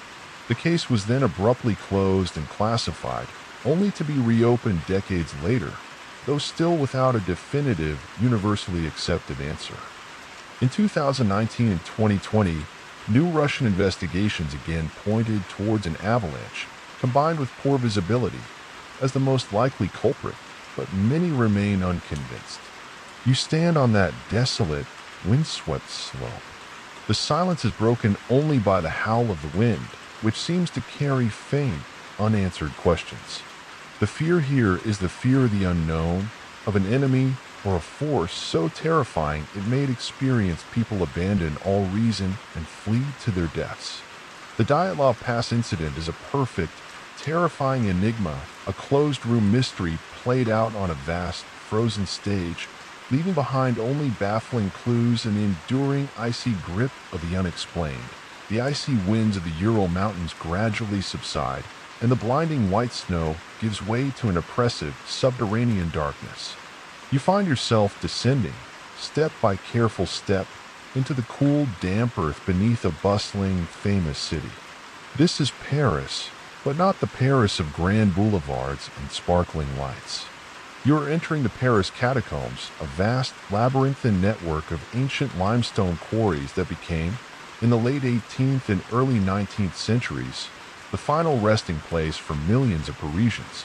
Imagine the transition from the lively sound of the city above, the clatter of hooves, the murmur of conversations, the distant strains of an accordion, to the profound, almost reverent silence of the tunnels below. The air grows cooler, carrying the scent of damp stone, earth, and something else, something ancient and unidentifiable. The only light comes from your imagined torture lantern, casting flickering, dancing shadows on walls lined not with bare rock, but with an unsettling, yet meticulously arranged, tapestry of human bones and skulls. This is not a chaotic jumble. This is an ossuary, perhaps the largest in the world.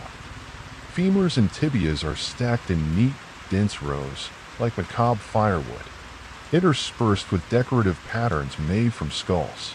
Skulls grin from alcoves, stare blankly from carefully constructed walls, their empty sockets seeming to follow your every move. Millions of them. The sheer scale is overwhelming.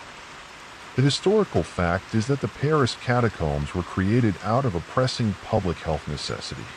By the late 18th century, Paris's cemeteries, particularly the Saints Innocents Cemetery, Les Halles, were dangerously overcrowded. Centuries of burials had raised the ground level in some areas by several meters. Graves were shallow, and the decomposing remains were contaminating the water supply and creating a foul, unhealthy stench in the city center. Something had to be done. After a prolonged period of rain in 1780 caused a wall in the Saints Innocents Cemetery to collapse, spilling corpses into an adjacent property, the authorities were finally spurred into action. The solution was to use the extensive network of carrières de Paris, the limestone quarries that had existed since Roman times, providing much of the stone used to build the city itself. Many of these quarries were abandoned and unstable, sometimes causing cave-ins on the streets above. So, consolidating them and repurposing some sections as an ossuary served a dual purpose. Beginning in 1786 and continuing for decades, a massive nocturnal operation took place. Under the cover of darkness, convoys of carts, draped in black and accompanied by priests chanting funereal rites, transported the remains of an estimated 6 to 7 million Parisians from the overflowing cemeteries to the quarries. It was a monumental, if somewhat gruesome, undertaking. Imagine those silent, somber processions through the sleeping city, carrying their macabre cargo down into the earth. As you wander deeper into this subterranean city of the dead, you might notice small plaques with inscriptions, some poetic, some philosophical, some simply stating the cemetery from which the bones were transferred and the date of their relocation. Read. Say, I see an empire de la mort. Stop.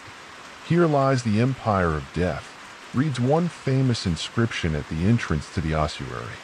It's a stark, undeniable statement.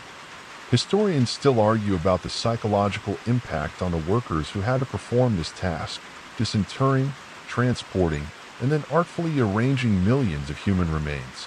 While it was done with a degree of respect, nightly processions, priestly blessings, the sheer, unceasing contact with mortality on such a scale must have been profoundly affecting. Were they hardened to it, or did it haunt their dreams?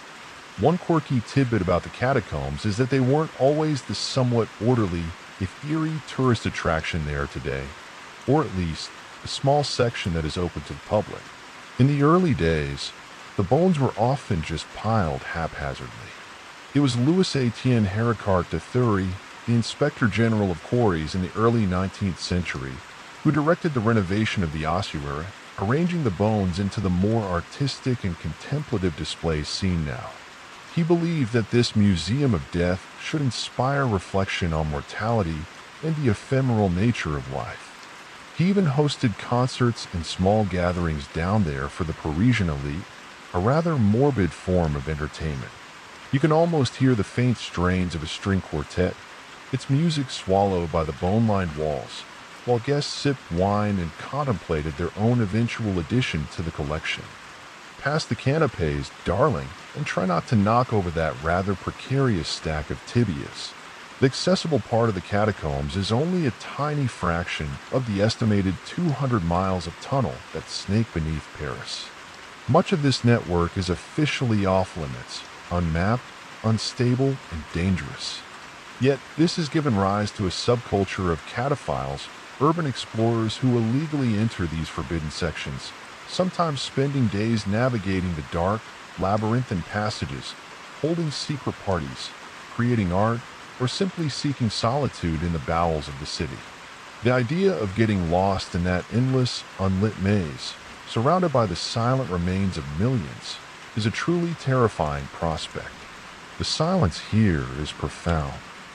It's a silence that absorbs sound, a silence that feels heavy with the weight of centuries and the countless lives represented by the bones around you. Occasionally, a drip of water from the ceiling echoes in the stillness, a reminder that the earth above is still alive, while everything here is not.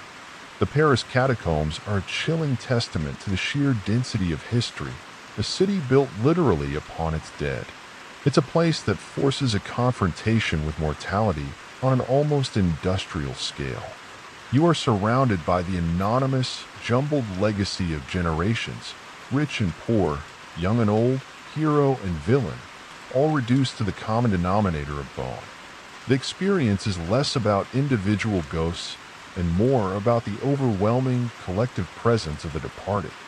It's a sober, humbling, and deeply unsettling journey into the foundations of a great city, a reminder that beneath the veneer of modern life lies a vast, silent empire of death.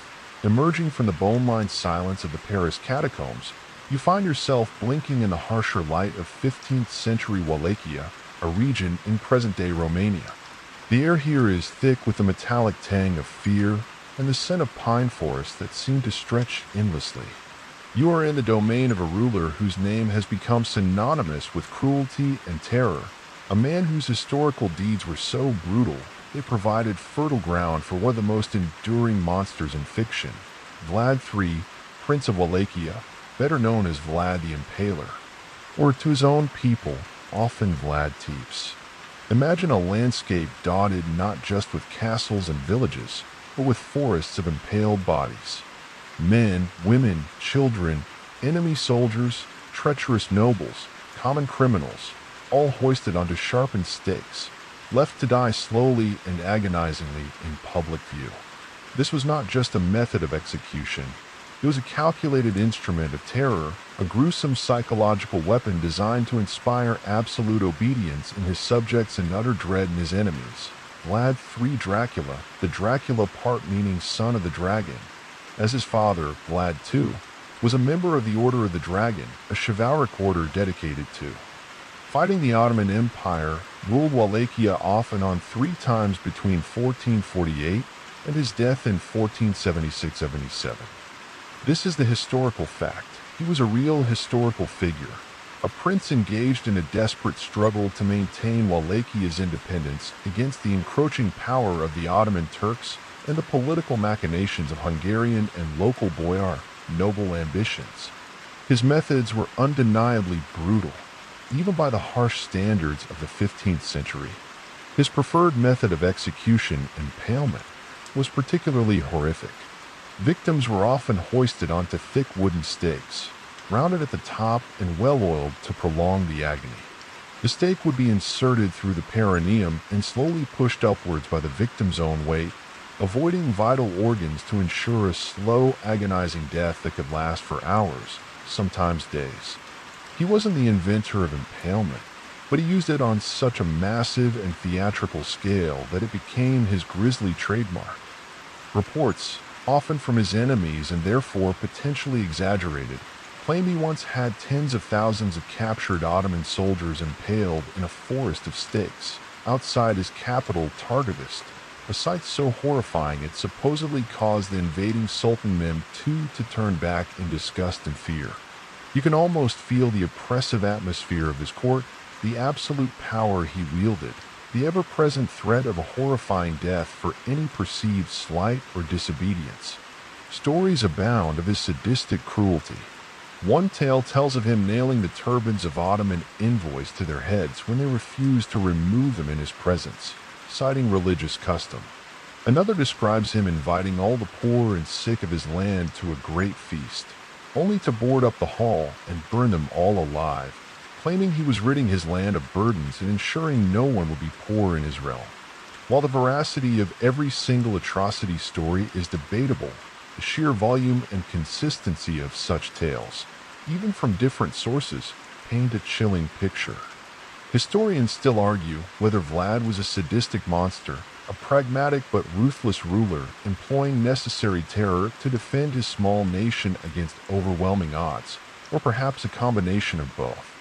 In Romania, he is often viewed with a degree of ambivalence, sometimes even as a harsh but just national hero who fought for independence and imposed order, albeit through brutal means.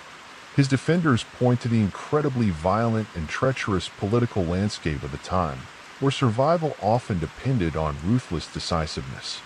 Was his cruelty a calculated policy of deterrence, or did he derive a more personal satisfaction from it? One quirky, or rather macabre, tidbit that contributed to his legend involves stories of him dining amongst his impaled victims, supposedly dipping his bread in their blood. This specific detail is almost certainly propaganda, likely spread by his enemies to demonize him. However, it's a potent image and one that clearly fed into the later vampiric associations, even though the historical Vlad was not considered a vampire in his own time. The connection to vampirism was largely Bram Stoker's fictional embellishment centuries later, though Stoker did borrow the name Dracula and some of the Balkan setting. The historical Vlad was feared for his earthly cruelty, not for any supernatural blood drinking.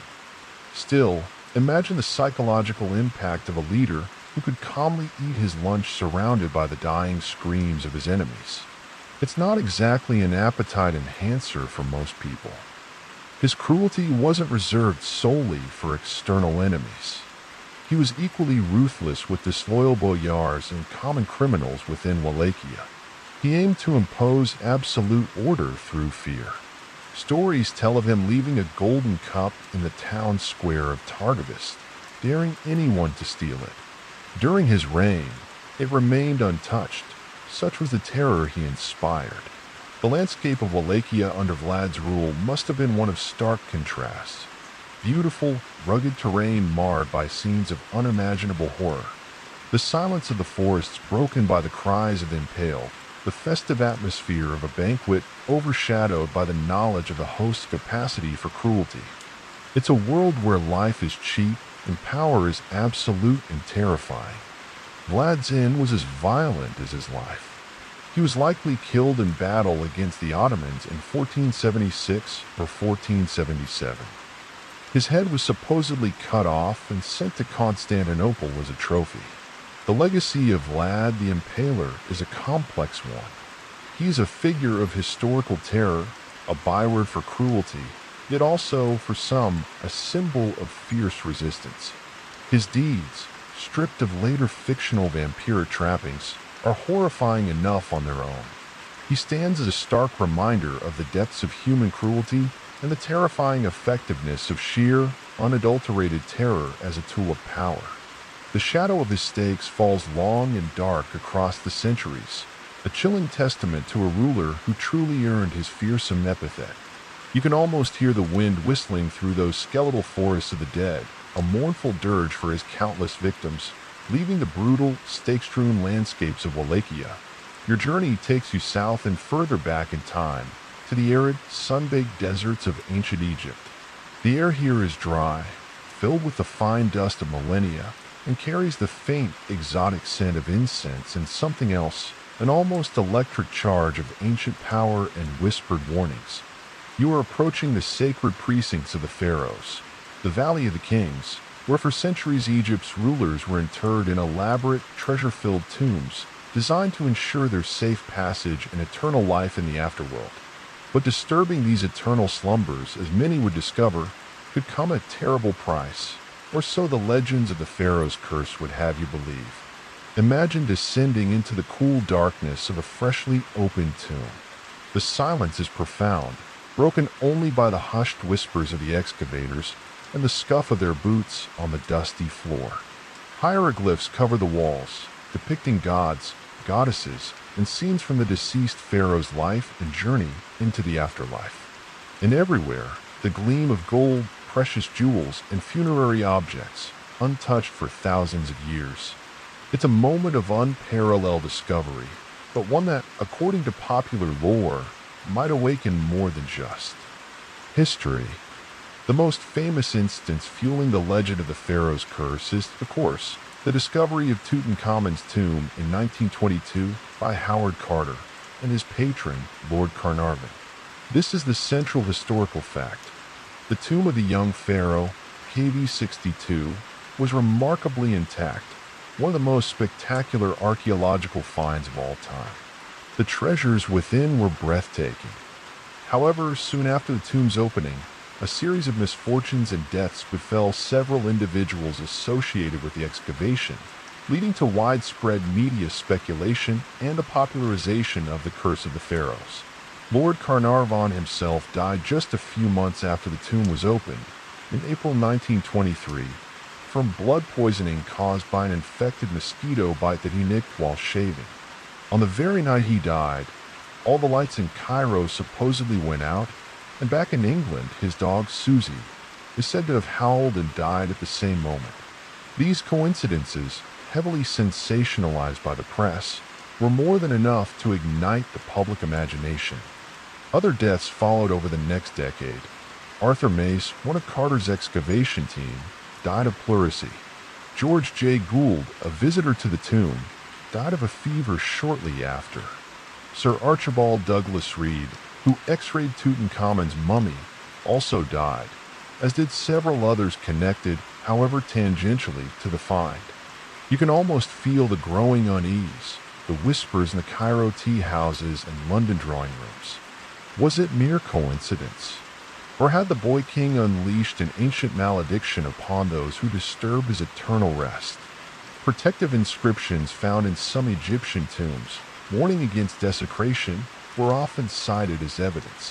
While not explicitly curses in the Hollywood sense, these texts did promise dire consequences from the gods for anyone who violated the sanctity of the tomb. For example, an inscription from the 6th dynasty mastaba of Kentika Akeki reads, "As for all men who shall enter this my tomb impure, there will be judgment, an end shall be made for him. I shall seize his neck like a bird. I shall cast the fear of myself into him." Pretty clear, really. Not exactly a welcome mat. Historians and scientists still argue, though perhaps less intensely now, whether there's any factual basis to the curse, or if it's purely a product of coincidence, media hype, and confirmation bias. Skeptics point out that Howard Carter himself, the man who spent the most time in the tomb, lived for another 17 years, dying at the age of 64. Many others directly involved also lived long and healthy lives. Statistical analyses of the lifespans of those involved in the Tutankhamun excavation compared to a control group have shown no significant difference. One quirky or fringe tidbit that attempts a scientific explanation for the curse involves the idea of dormant, toxic molds or bacteria sealed within the tombs for millennia. Upon opening, these ancient pathogens could have been released, infecting susceptible individuals. There might have been bat guano with its associated histoplasmosis risk, or other airborne irritants.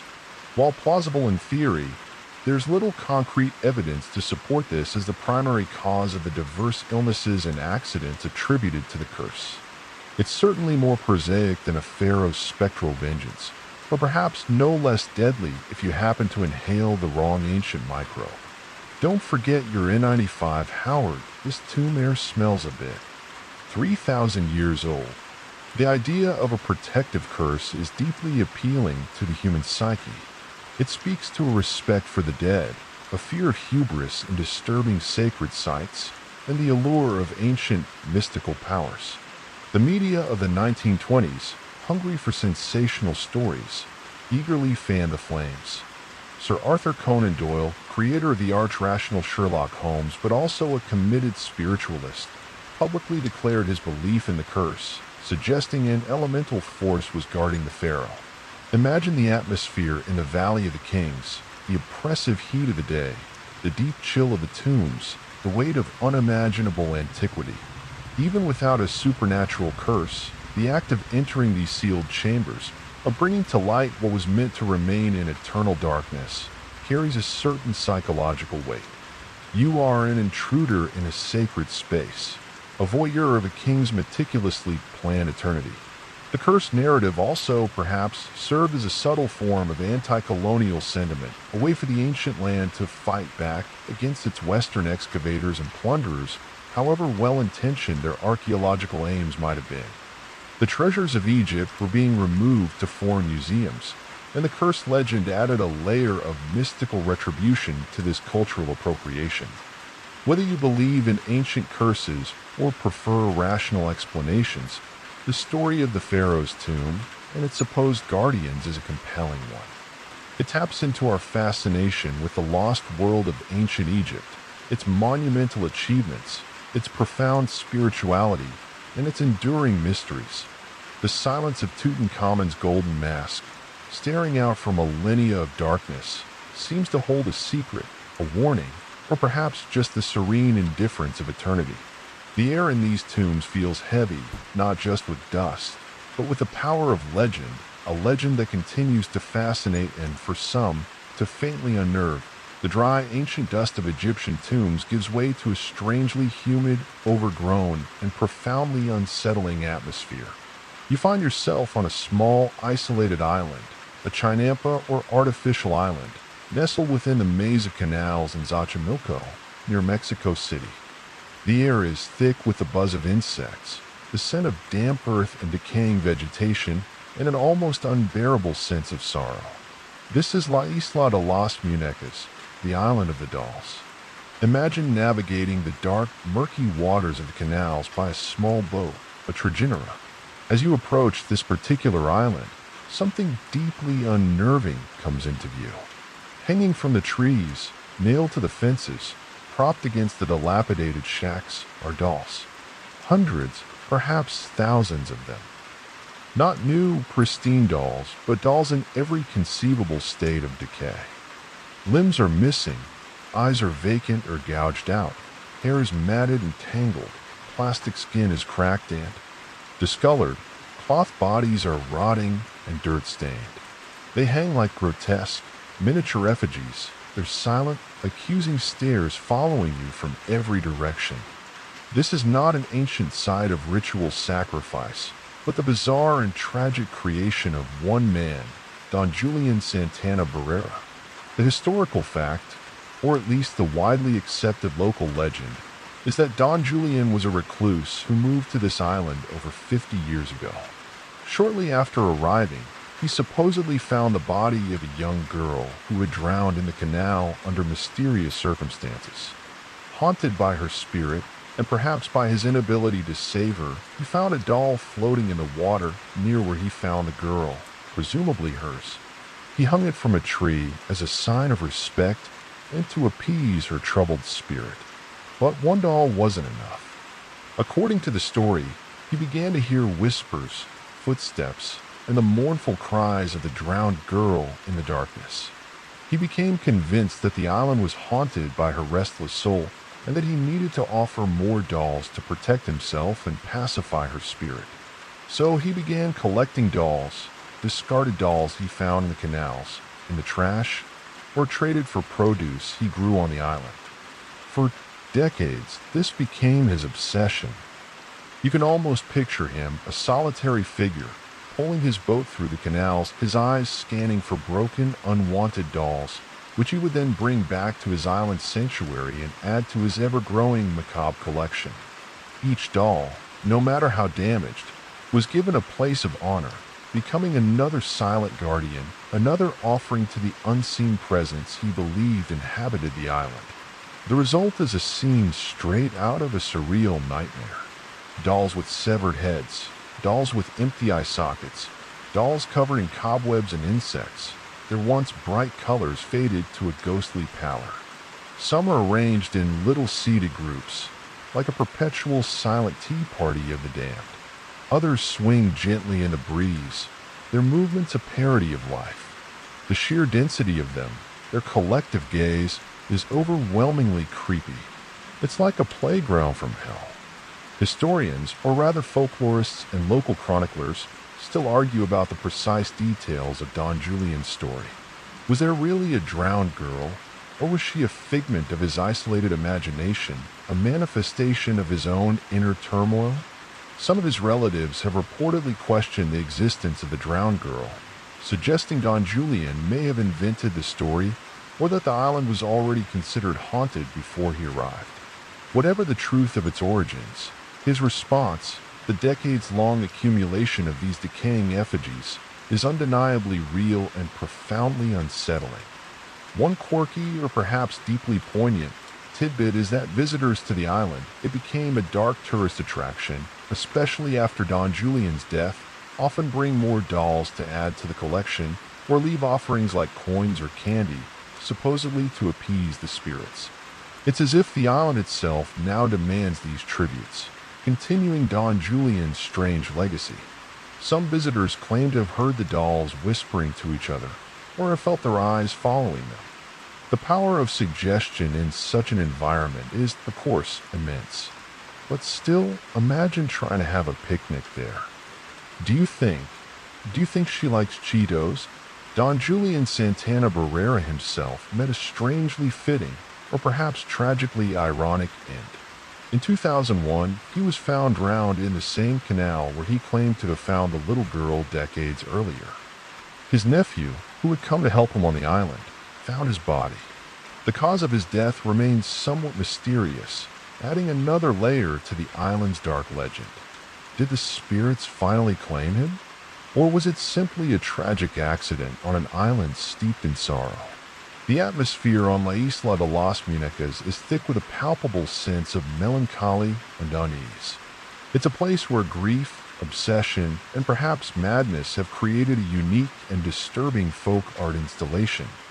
The dolls, intended to comfort a lost soul and ward off evil, have instead become potent symbols of decay, loss, and the uncanny. They are a testament to one man's solitary, decades-long dialogue with what he perceived as the spirit world. As you drift away from the island, the sight of those countless, vacant-eyed dolls hanging in the trees is one that will linger in your mind. It's a uniquely modern horror, born not of ancient curses or medieval brutality, but a personal tragedy and a deeply unsettling response to it. The gentle lapping of the canal water seems to carry their silent, collective sigh, a chilling chorus from an army of broken, forgotten playthings, now imbued with a far more sinister and sorrowful purpose.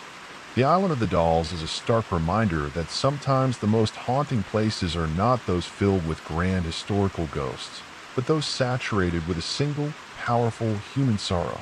The humid, doll-choked air of Xochimilco gradually recedes, and you find yourself transported to the crisp, cold night of rural Bavaria, Germany. The year is 1922. You're approaching an isolated farmstead, set back from the nearest village, surrounded by dark woods and silent fields. This is Hinterkaifeck, a name that would soon become synonymous with one of Germany's most gruesome and enduring unsolved crimes. Imagine the stillness of the Bavarian countryside, broken only by the distant hoot of an owl or the rustle of wind in the trees.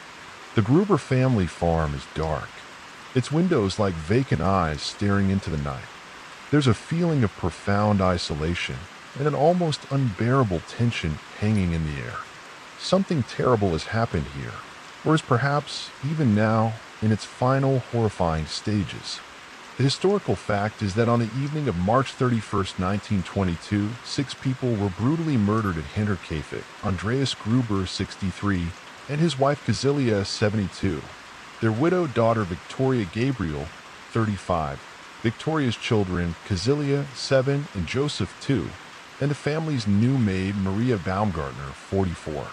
They were all killed with a mattock, a type of pickaxe, in a frenzy of violence. The crime was not discovered for 4 days until April 4th, when neighbors, concerned by the family's prolonged absence, young Kazilia had been missing from school and no one had been seen at church, went to investigate. What they found was a scene of utter carnage. For the victims, Andreas, his wife Kazilia, Victoria, and young Kazilia had apparently been lured one by one into the barn and bludgeoned to death. The perpetrator, or perpetrators, then went into the farmhouse and killed little Joseph, asleep in his cot in his mother's bedroom, and Maria Baumgartner, the maid, in her bedchamber. Maria had only arrived at the farm a few hours before her murder, a truly tragic piece of timing. Her predecessor had quit months earlier, claiming the house was haunted. The scene that greeted the first investigators was horrifying.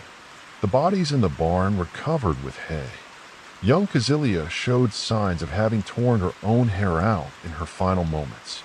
The brutality was shocking, but what made the crime even more unsettling were the bizarre, inexplicable details surrounding it.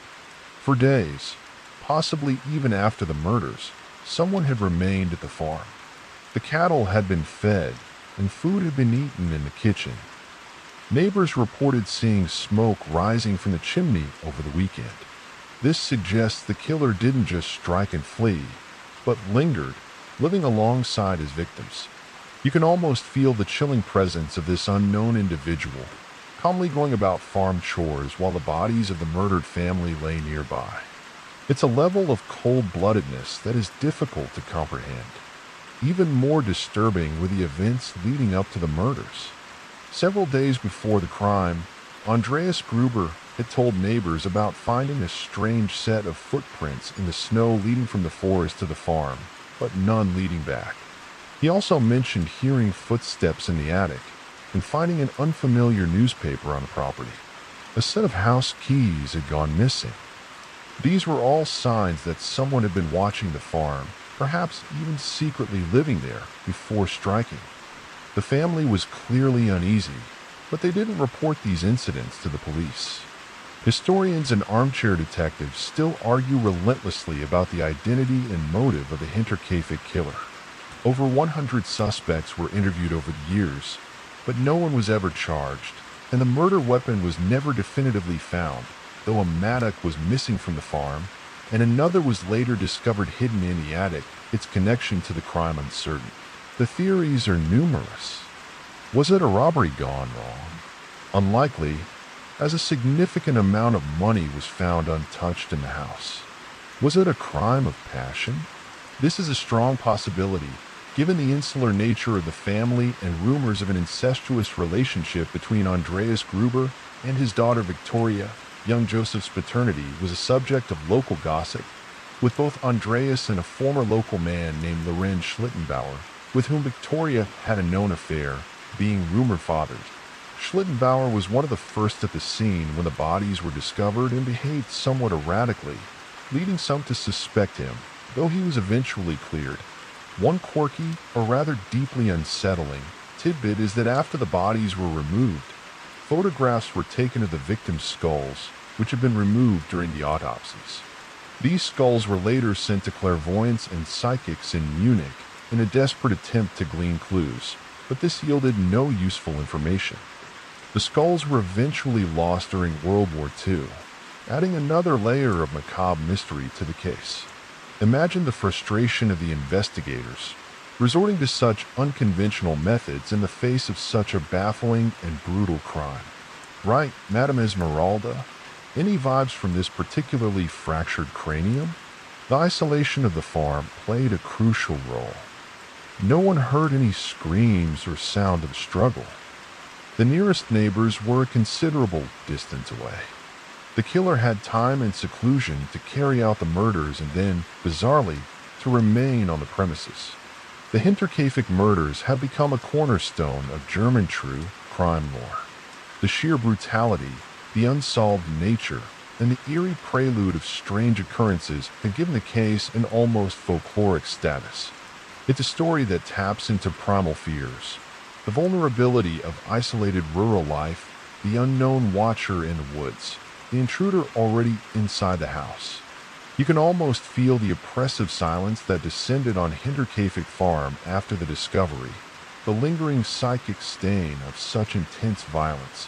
The farmstead itself was demolished in 1923, less than a year after the murders, as if trying to erase the horrific event from the landscape. But the story endures, a chilling testament to a night of unimaginable terror and a mystery that refuses to be solved. The wind whistling through the Bavarian fields seems to carry the unanswered questions, the silent screams of the Gruber family, and the chilling enigma of their unknown killer. The cold dread of the Hinterkaifeck farm, with its lingering secrets of unsolved brutality, slowly fades, replaced by a profound and sorrowful stillness.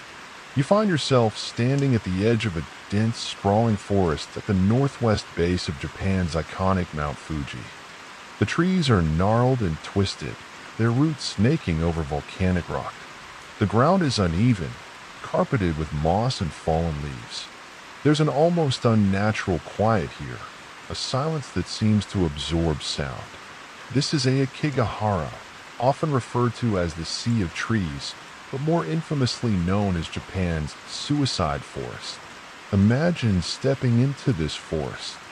The canopy is so thick that sunlight struggles to penetrate, casting the interior in a perpetual twilight. The volcanic soil, rich in iron, supposedly interferes with compasses and GPS signals, making it easy to get lost. There are few animals, few birds. The silence is broken only by the sigh of the wind through the leaves, or perhaps the unnerving snap of a twig underfoot, your own or someone else's. Aokigahara has a long and tragic association with death. For centuries, it was rumored to be a place where eerie, the ghost of Japanese folklore, congregated. In feudal times, it was allegedly a site where ubasut was practiced, the grim custom of carrying an elderly or infirm relative to a remote place and leaving them to die, particularly during times of famine or hardship. While the historical extent of ubasut in Aokigahara is debated, the association with abandonment and sorrowful death has deep roots. The historical fact, however, is that in more recent decades, Aokigahara has become a tragically popular destination for people intending to take their own lives. The reasons for this are complex and multifaceted, likely influenced by its remote and isolating nature, its historical association with death, and perhaps even its depiction in popular culture, such as Saicho Matsumoto's 1961 novel Kawajukai, Black Sea of Trees, which ends with two lovers committing suicide in the forest. As you walk deeper into Aokigahara, you might come across signs posted by prevention groups, offering messages of hope and contact numbers for help. Your life is a precious gift from your parents. Please reconsider. Think of your family. These signs are poignant, desperate attempts to reach those who have come here in their darkest moments. But you will also encounter more chilling remnants, abandoned tents, discarded personal belongings, empty medicine packets, and most disturbingly, brightly colored plastic tapes snaking through the trees. These tapes are often laid by individuals entering the forest, either as a way to find their way back if they change their minds, or perhaps as a trail for others to find them if they do not. The sight of these tapes, leading off into the dense undergrowth, is incredibly unsettling. Each one represents a journey into despair, a decision made in profound isolation. The forest floor itself is littered with the detritus of these final journeys. You might see faded photographs, letters, old shoes, or an abandoned backpack. These are not just objects. They are the last tangible connections to lives cut short, stories left unfinished. The atmosphere is not one of aggressive haunting, like Borley Rectory, but of an overwhelming, pervasive sadness. A quiet, deep-seated melancholy that clings to the very trees. Historians and sociologists still argue about the complex cultural and societal factors that contribute to Japan's suicide rates and Aokigahara's specific role. Is it the societal pressure for conformity and success? The stigma surrounding mental health issues? The romanticization of suicide in certain historical or literary contexts? There are no easy answers. One quirky, or rather deeply somber, tidbit is that local volunteers and police conduct regular and grim body hunts in Aokigahara to recover the remains of those who have died there.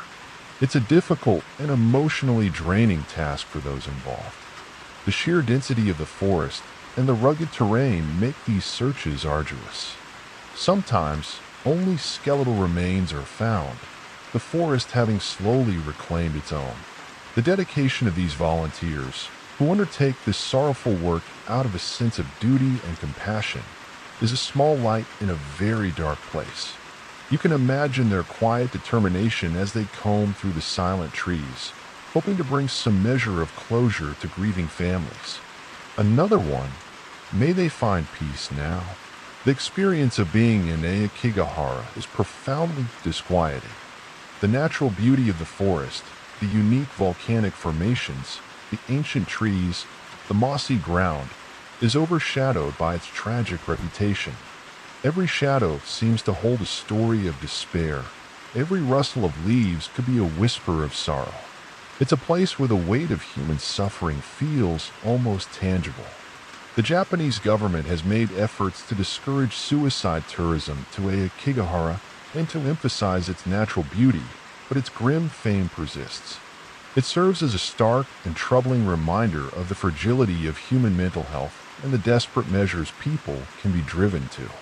As you turn to leave the sea of trees, the oppressive silence seems to follow you. Aokigahara is not a place of jump scares or malevolent spirits in the traditional horror sense. Its terror is far more profound, rooted in real human tragedy, in the silent testament of countless lives lost to despair. It's a forest that has absorbed so much sorrow that the very air feels heavy with it.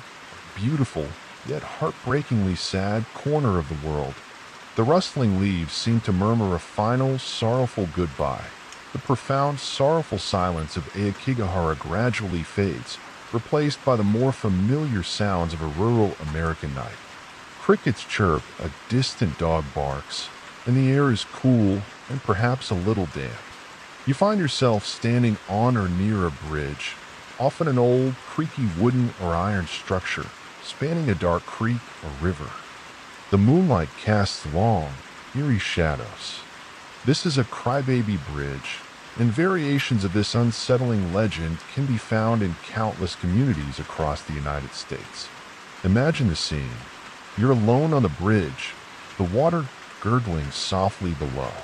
The local story, the one whispered by teenagers looking for a thrill, or by old-timers recalling chilling childhood tales, comes to mind. It usually involves a tragedy, a baby or young child, sometimes unwanted, sometimes the victim of an accident, thrown or fallen from the bridge into the water below and drowned. And now if you stop your car on the bridge at night, turn off the engine and lights, and wait, you might hear it. The faint, unmistakable sound of a baby crying, carried on the wind. This is the core of the crybaby bridge legend. It's a remarkably persistent and widespread piece of American folklore. While the specific details vary from place to place, the name of the bridge, the exact circumstances of the child's death, the specific rituals required to summon the cry, the central motif of a spectral infant's wail remains constant.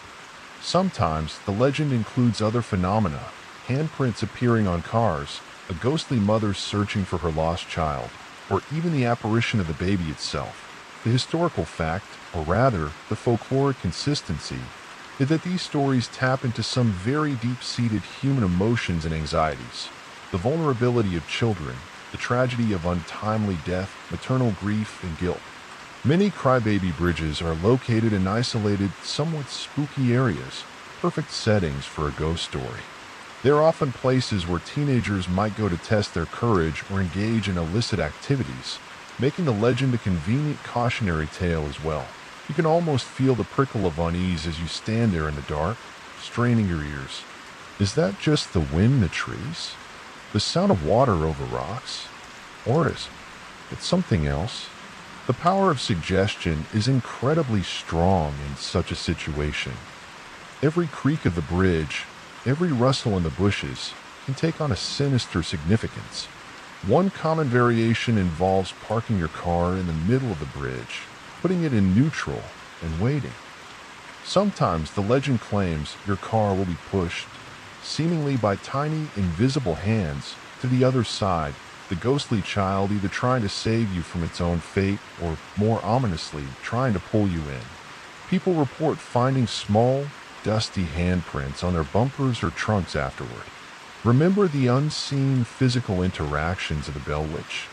This has a similar, unsettling tangibility, but with a far more tragic and diminutive supposed perpetrator.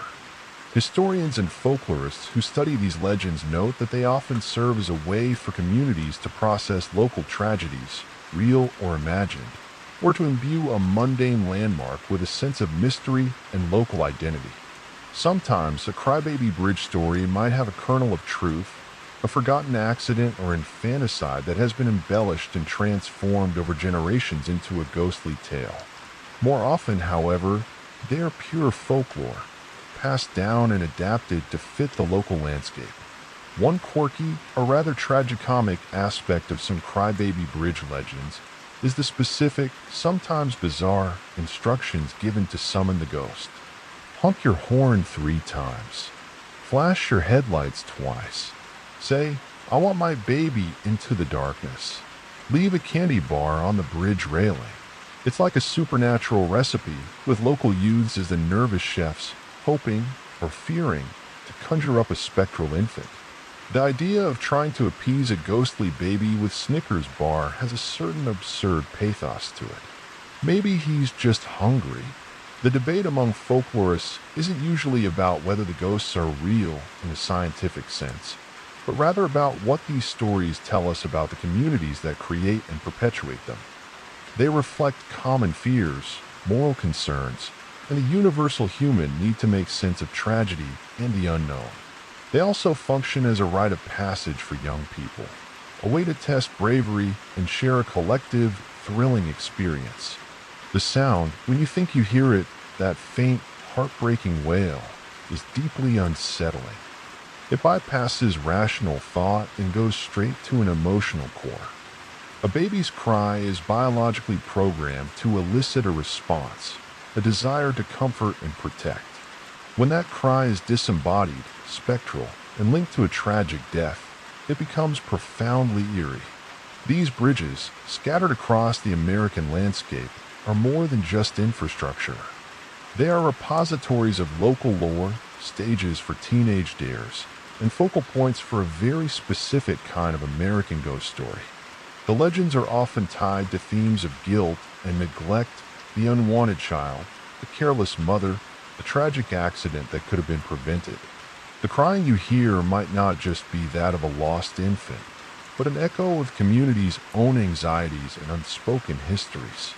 As you move on from this particular crybaby bridge, the sound, real or imagined, might linger in your ears. It's a reminder that some of the most enduring ghost stories are not about grand castles or famous historical figures, but about small, personal tragedies that resonate with universal fears. Their sorrowful echoes carried in the night wind, forever seeking solace, forever crying out from the darkness beneath an ordinary, unassuming bridge. The faint, spectral wails of the crybaby bridge fade into the rustling leaves and uneasy quiet of rural West Virginia. The year is 1966. You find yourself in the Ohio River Valley, near the small city of Point Pleasant. The familiar Appalachian landscape of wooded hills and winding roads takes on a more sinister hue as a series of bizarre and terrifying encounters begin to unfold, centered around a creature that would become an icon of American cryptozoology and a harbinger of doom, the Mothman. Imagine driving down a lonely country road late at night. Your headlights cut a sway through the darkness. Suddenly, something swoops down from the sky, or lurches out from the trees by the roadside. It's huge, man-sized, with glowing red eyes and enormous bat-like wings. It keeps pace with your car.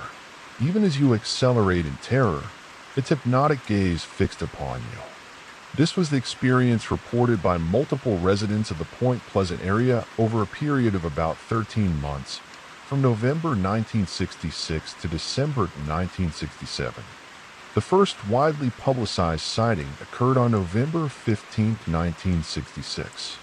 Two young couples, Roger and Linda Scarberry and Steve and Mary Millette, were driving near the TNT area, a former World War II munitions manufacturing site, now largely reclaimed by nature and a popular spot for local youths.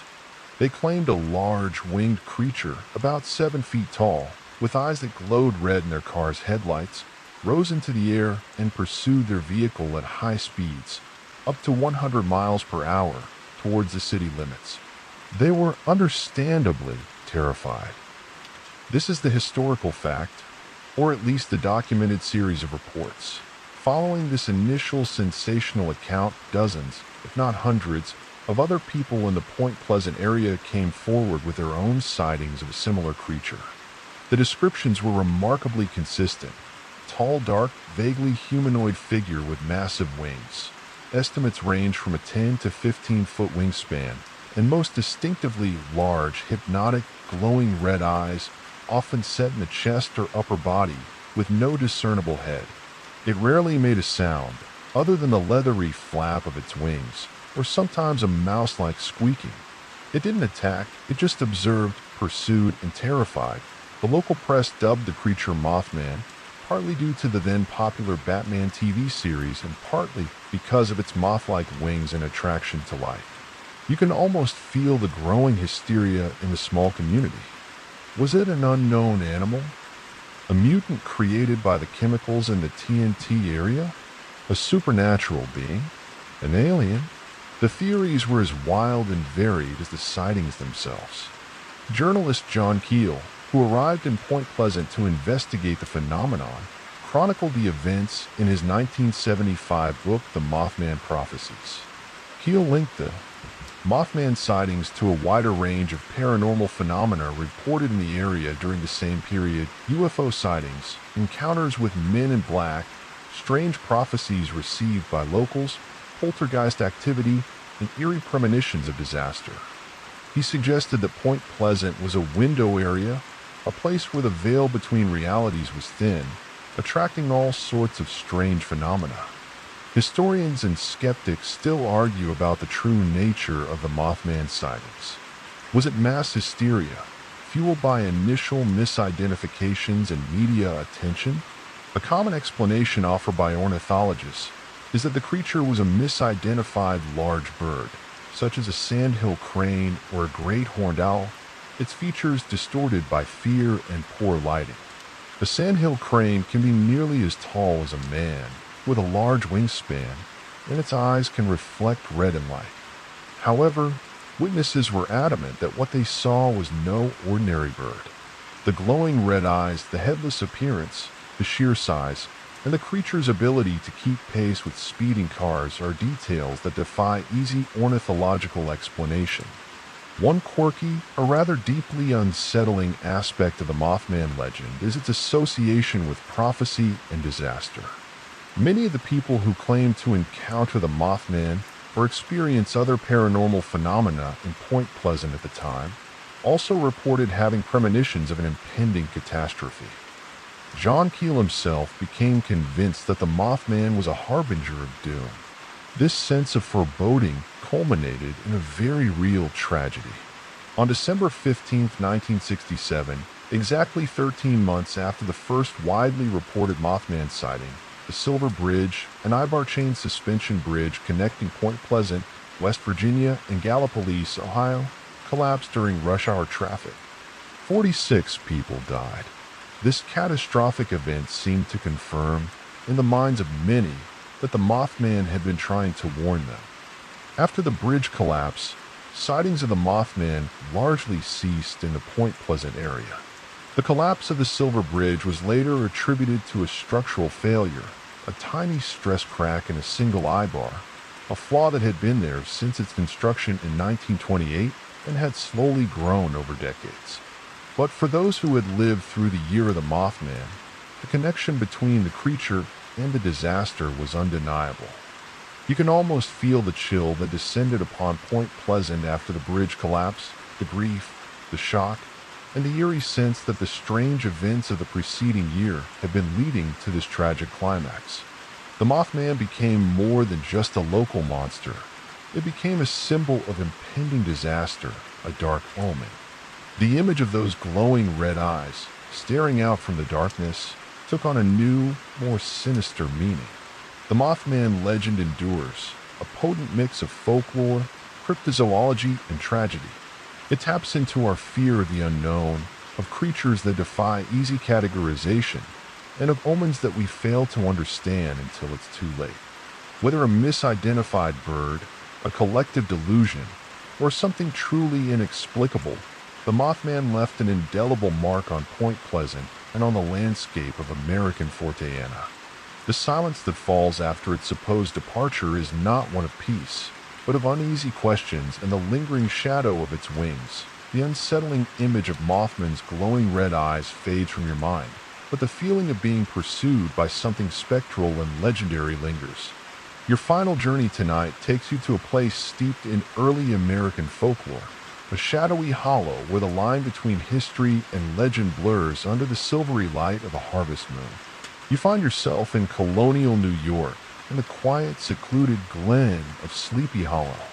Imagine the old Dutch farmhouses, their gambrel roofs casting deep shadows.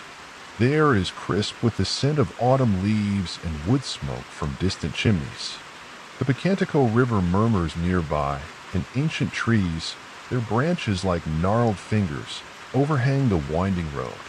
This is a place where, according to Washington Irving, whose 1820 short story, The Legend of Sleepy Hollow, immortalized the locale, a drowsy, dreamy influence seems to hang over the land.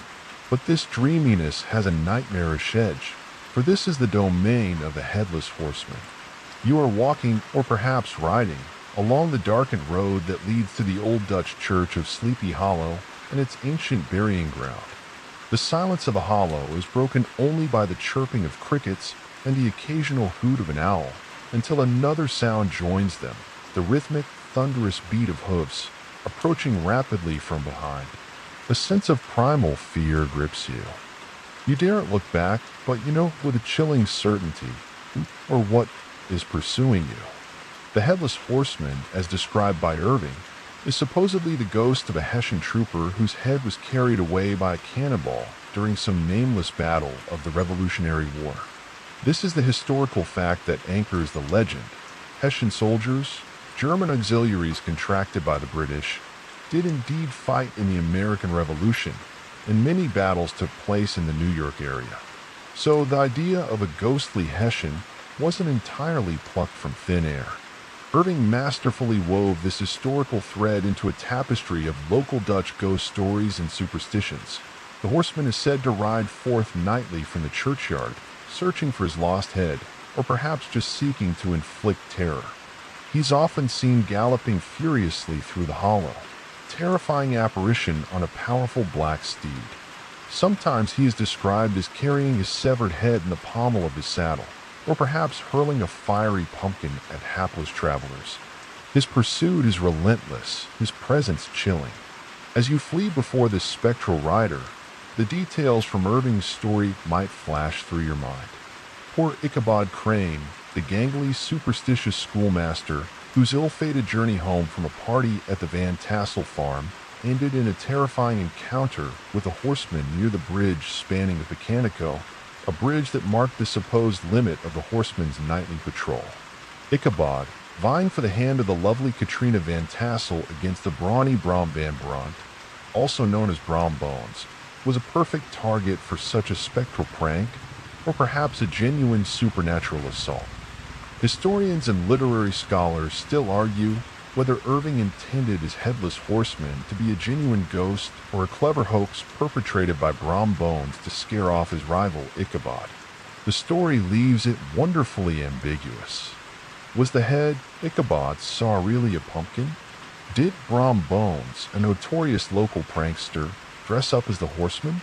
Or did Ichabod truly encounter something supernatural that night? The mystery is part of the tale's enduring charm and its chilling power. One quirky, or rather defining, element of the legend is the horseman's connection to the bridge near the Old Dutch Church. According to lore, if you could make it across the bridge, you were safe as the horseman could not or would not cross it. This safe zone motif is common in folklore, a small beacon of hope in a terrifying pursuit. Imagine the desperate gallop, the bridge just ahead, the thunder of hooves growing louder behind you, the immense relief, or perhaps the horrifying failure of reaching that boundary. Just a few more strides. Don't let him get his pumpkin on me. The atmosphere of Sleepy Hollow, even today, retains some of that drowsy, haunted quality that Irving described. The ancient trees, the old stone church, the time-worn gravestones, they all contribute to a sense of stepping back into a more superstitious, more enchanted past. The legend of the Headless Horseman has become an indelible part of American folklore, a quintessential Halloween story. The tale of Ichabod Crane and the Headless Horseman is more than just a simple ghost story. It's a commentary on rationalism versus superstition, intellect versus brawn, the outsider versus the established community. Ichabod, with his appetite for spooky tales and his awkward attempts to fit in, is both a comedic and a tragic figure. His disappearance after his encounter with the horseman, whether he was spirited away by supernatural forces or simply fled the region in terror and perhaps embarrassment, leave a lingering question mark. As the sound of the spectral hooves begins to fade, either because you've crossed the bridge or because the dawn is approaching, the immediate terror recedes, but a sense of unease remains. The Headless Horseman is a powerful symbol of the lingering phantoms of the past, of unresolved conflicts and restless spirits. He is a uniquely American ghost, born from the crucible of war and the rich soil of local legend. The night is drawing to a close. Your long journey through these shadowy corners of history is nearly at an end. From the haunted rectories of England to the desolate forests of Japan, from the crowded catacombs of Paris to the lonely bridges of rural America, you've encountered fear in its many guises, the spectral, the human, the unexplained. Each story, a whisper from the past, a reminder of the anxieties and tragedies that have shaped our collective nightmares. And now, as the first hints of morning light begin to touch the horizon, or perhaps as you feel yourself drifting closer to the edge of sleep, the final echoes of those galloping hooves grow fainter and fainter. The stories have been told, the journey completed. The shadows begin to retreat, and a sense of quiet, at long last, settles around you. The path has been long tonight, winding through so many shadowed places, each with its own particular chill, its own lingering sorrow or unexplained dread. You walked with specters and crumbling English manors, and felt the oppressive silence of a ship adrift and abandoned on an endless sea. You've listened for the cries of lost colonies and the desperate scratchings from within a premature grave. The air has been thick with the miasma of plague, the sulfur of London fogs, and the icy breath of mountain mysteries. You've peered into the darkness of human cruelty with figures like Gillis de Rice and Vlad the Impaler, and felt the communal terror of vampire panics. The eerie stillness of Aokigahara's sorrowful trees, the desolate beauty of the Island of the Dolls, the unsolved brutality of Hinterkaifeck, the wails from Crybaby Bridge, and the premonitory flight of the Mothman have all been waypoints on our journey, culminating in that final desperate gallop through Sleepy Hollow. These tales, drawn from the deeper, quieter, and sometimes more unsettling currents of history, remind us that the past is never truly gone. It whispers to us in the creak of a floorboard, in the sigh of the wind, in the stories we tell when the lights are low. Now let these echoes soften. Let the journey's end bring a gentle release. The scariest monsters have been faced, the darkest paths have been trod, and all that remains is the stillness of the coming dawn or the deepening quiet of your own well-earned rest. Let the lingering images fade into the soft fabric of your dreams, becoming not sources of fear, but distant, fading landscapes. Sleep now. Sleep deeply.